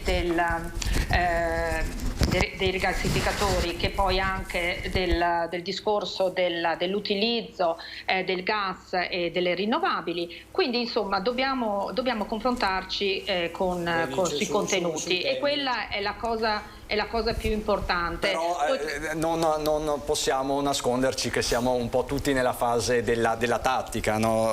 Della tattica qui non c'è preelettorale. tattica. Se il PD fa alleanze col Movimento 5 Stelle e nelle regioni, ad esempio c'è una situazione di difficoltà nella Sicilia, nel Lazio ci sono delle correnti, quindi c'è anche il ministro Orlando, tanto per citare un nome, che fa delle dichiarazioni anche un po' che ci mettono, cioè un po' inquietanti, nel senso che se il PD vuole tornare all'alleanza col Movimento 5 Stelle non ci sarà un'alleanza con Più Europa, Azione. Ma allora chiediamolo direttamente alla Puppato, che è esponente autorevolissima del Partito Democratico.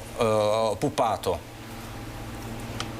Ma io credo che il capitolo con il Movimento 5 Stelle è completamente chiuso. E poi le faccio una domanda in subordine. E Renzi?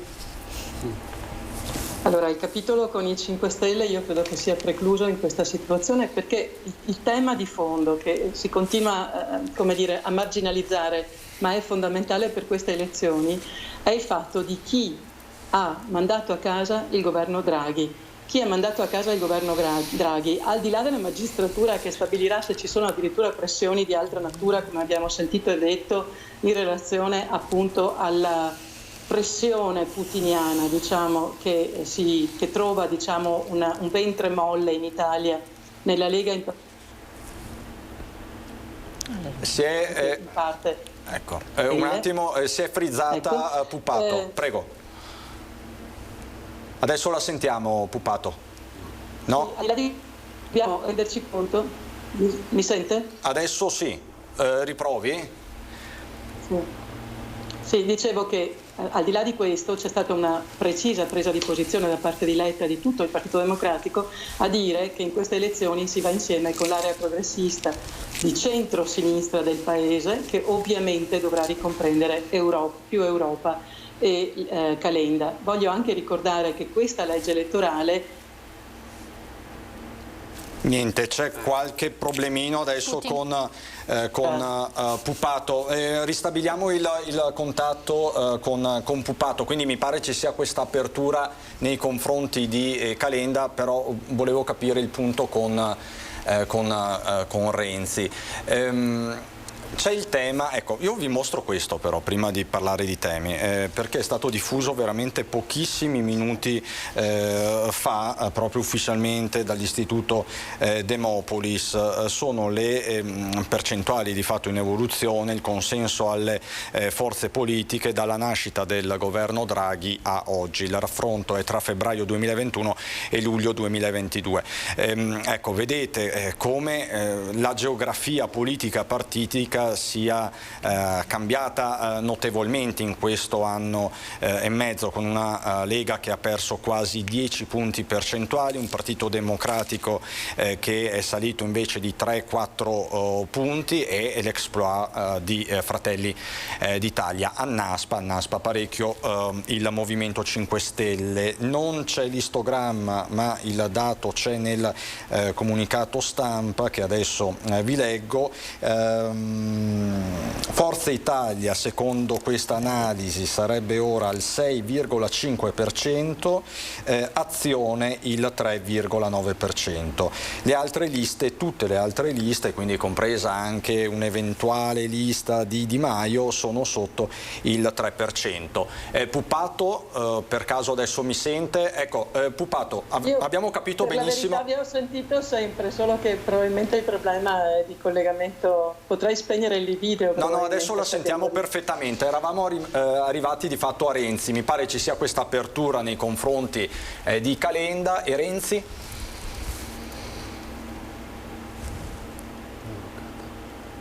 Bloccata proprio, non c'è. Questa è una battaglia. No, questa è una battaglia elettorale che non può vederci, come dire, veramente creare pregiudizi così, in maniera così assurda, perché al di là del fatto che come dire, gli altri si mettano insieme partendo da posizioni talvolta incomprensibilmente opposte, noi stiamo lì a guardare il pelo sull'uovo, quando invece una coalizione importante che deve guidare un paese credo abbia bisogno di molto.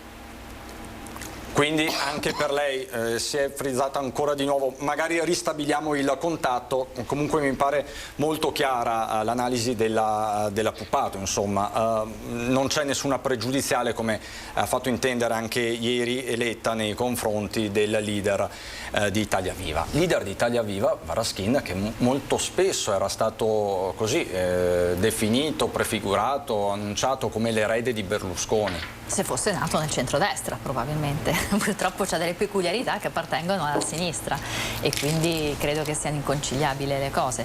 Probabilmente fosse cresciuto sotto l'ala del centrodestra di Berlusconi, sarebbe stato quantomeno auspicabile di poterlo vedere nel nostro partito o comunque di un esponente. Così credo proprio non ci sia nessuna speranza. Sindaco Perencin, lei è di area centrodestra, ma questo centrodestra, le chiedo, le piace? Allora, io voglio fare una riflessione. Credo che il sostituto di Berlusconi sia solo Berlusconi, esatto. Nel senso che non ci sia un altro leader. Chi ci ha provato abbiamo visto dove è finito, quindi credo che il sostituto di Berlusconi sia solo Berlusconi. C'è un'altra valutazione da fare nel centrodestra, ovvero che ci sono 3 leader di fatto e quindi la vera incognita sarà chi dei 3 la spunterà e soprattutto chi poi indicherà eventualmente il Premier. L'altra cosa che... pare Meloni però che non ci sia più... Però lei capisce che nel momento in cui si va al voto il cittadino avrebbe anche piacere di sapere chi è il candidato Premier, perché ormai da diversi anni noi abbiamo dei presidenti del Consiglio che vengono scelti dall'establishment quando invece, come succede nelle amministrazioni locali, quando si va a votare si vota il sindaco e si sa chi è che è il sindaco. Quindi se la interpreto bene, lei dice anche già nel simbolo dovrebbe esserci l'indicazione del Premier, come avveniva con Berlusconi. Io credo, Premier, Prodi, Meloni Premier. Io sono dell'idea che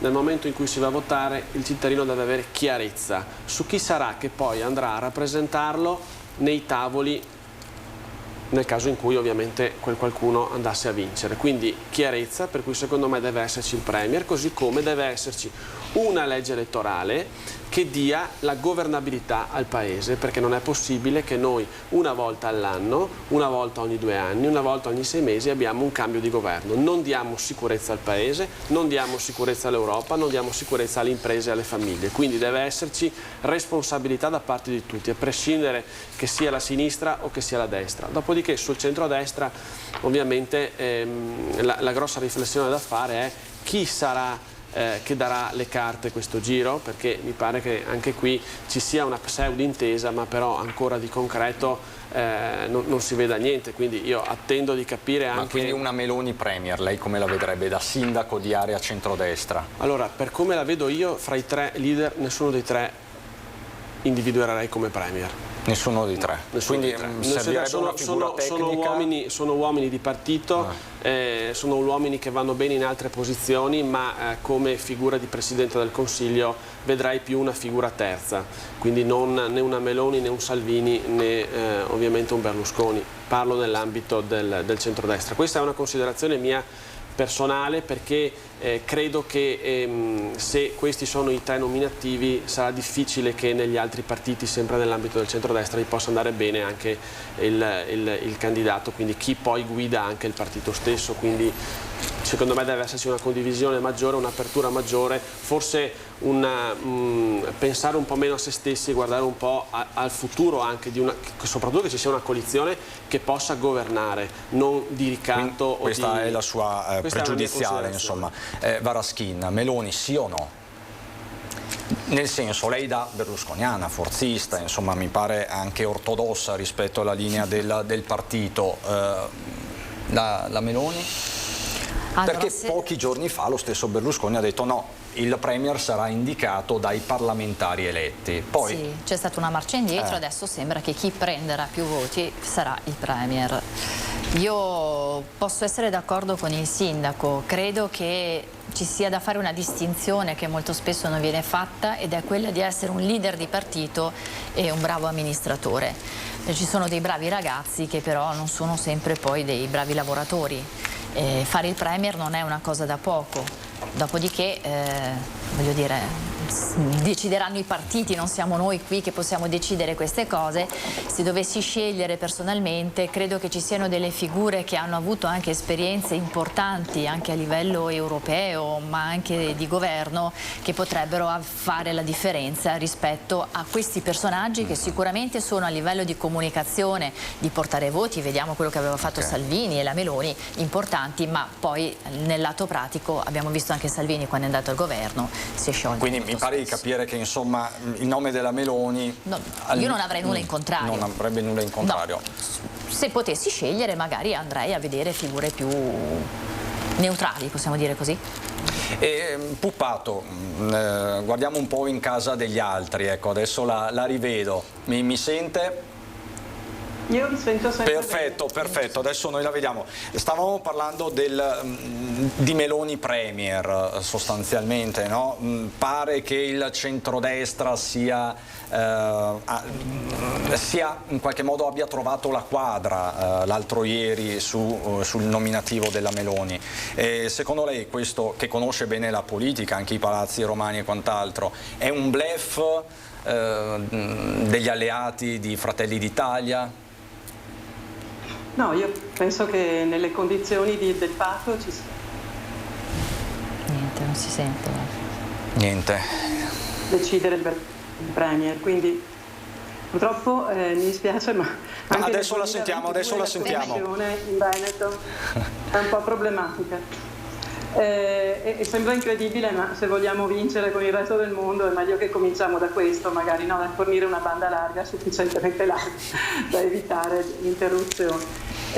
Sì, a volte ci accaniamo sull'una o l'altra questione, ma voglio dire, le cose importanti che dovrebbero servire ai cittadini e alle imprese magari le lasciamo da parte. Per quanto mi riguarda, credo che non ci siano discussioni sul fatto che sarà purtroppo la Meloni ad essere incaricata se vincerà la destra. Ripeto, non è più il centrodestra, è la destra oggi, quella che viene ad essere, candidata a governare il Paese. Il centro si sta spogliando, se ne sono andati non uno, non due, non tre, qualsiasi tipo, casuali dirigenti, ma lo stesso Caonna oggi ho visto sul giornale in Veneto ha lasciato 3, che sono i 3 ministri più importanti di Forza Italia hanno lasciato. E qui torno all'origine, scusatemi, cioè la ragione non è quella che improvvisamente sono impazziti, non è che abbiamo di fronte una stranezza, abbiamo semplicemente di fronte la precisa indicazione di una destra che non garantisce dal punto di vista europeista e dal punto di vista atlantista per altri aspetti, ma soprattutto se consideriamo che in Europa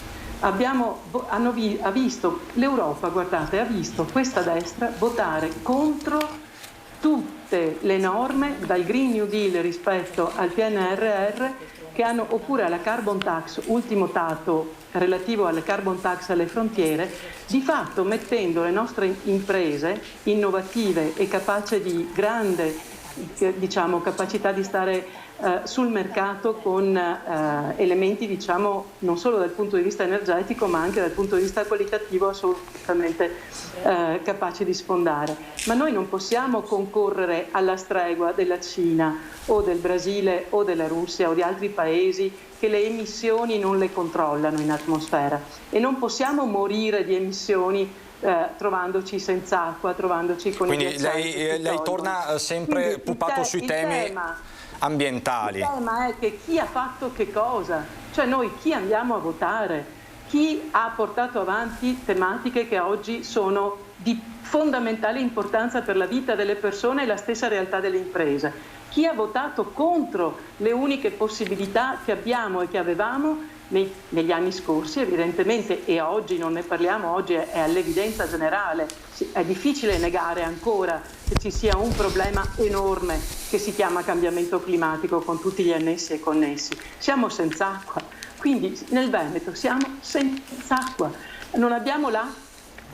Vedo, ecco, si è frizzata ma l'abbiamo sentita bene e lei porta proprio il centro sulla questione ambientale. Facciamo così, qualche istante di pubblicità, poi ci ritroviamo di nuovo in diretta.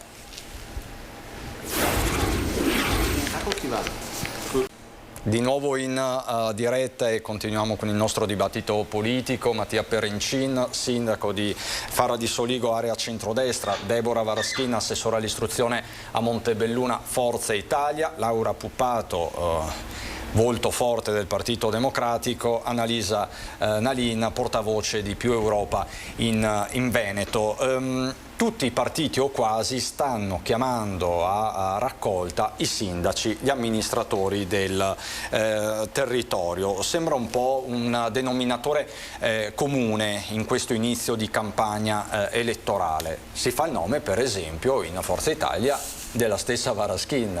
Io sorrido. Lei sorride. I nomi si fanno, ma insomma bisogna anche essere realisti. Credo che i rappresentanti delle amministrazioni siano quelli che, lavorando nel territorio, più conoscono le dinamiche dello stesso territorio, le problematiche, e che probabilmente possono dare di più o contribuire di più allo stesso territorio una volta eletti a Roma, e quindi non mi stupisco di questa chiamata alle armi, chiamiamola così, insomma. Poi sui nomi, insomma, si vedrà, c'è ancora del tempo. Diciamo che, insomma, lei comunque si mette a disposizione, questa è la formula. Sempre fatto e continueremo a farlo, insomma. Diciamo che in Forza Italia si faceva il nome di Chies, che è stato chiamato direttamente il sindaco di Conegliano da Berlusconi. Chies ha detto no grazie, resto nella mia città, e si fa prepotentemente il nome di altri amministratori, tra cui quello di Varaschin, ma per esempio anche quello del sindaco di Cessalto, Emanuele Crosato, per esempio. Lei, Perencin, è stato contattato da qualcuno, ha subito qualche avance di natura politica? Ci dica. Qualche sirena c'è stata, però insomma, i sindaci tornano sempre fuori nel momento in cui c'è bisogno di portare il consenso, ma del resto se ci pensiamo, la politica a livello più alto quanto distante poi è anche dai cittadini, complice appunto anche queste leggi elettorali. Quindi il primo step, il primo interlocutore che i cittadini hanno sono di fatto gli amministratori locali, quindi in questo caso i sindaci, quindi non mi stupisco che i partiti si ricordino dei sindaci quando si va a votare. E tutto questo lo sa benissimo Puppato, che è stata sindaco per tanti anni di Montebelluna, poi amministratore in regione e quant'altro. Quindi la linea è questa, Puppato? Poi tra l'altro si fa insistentemente anche il suo nome, è Sava Sandir per certi versi. Sì. Quello lasciamolo stare per ora. Quello che si può dire è che Letta ha chiesto candidature solide, perché diciamoci una cosa, la riduzione dei parlamentari, una follia all'italiana per quel che mi riguarda, nel senso che la riduzione del 30% mette nuovamente in difficoltà sicuramente la rappresentanza locale, quindi non c'è bisogno di me. Maraschin, per una volta sono d'accordo con lei. Con questa analisi della... Perché posso intervenire? Un attimo, concluda il concetto, Puppato, concluda, poi andiamo da Nalin. Sì, si frizza da solo, quindi... Ecco. Si frizza veramente da solo. Nalin. Solide che lavora, perché Allora, vado da Annalisa Nalin. Nalin, voi invece come vi muoverete?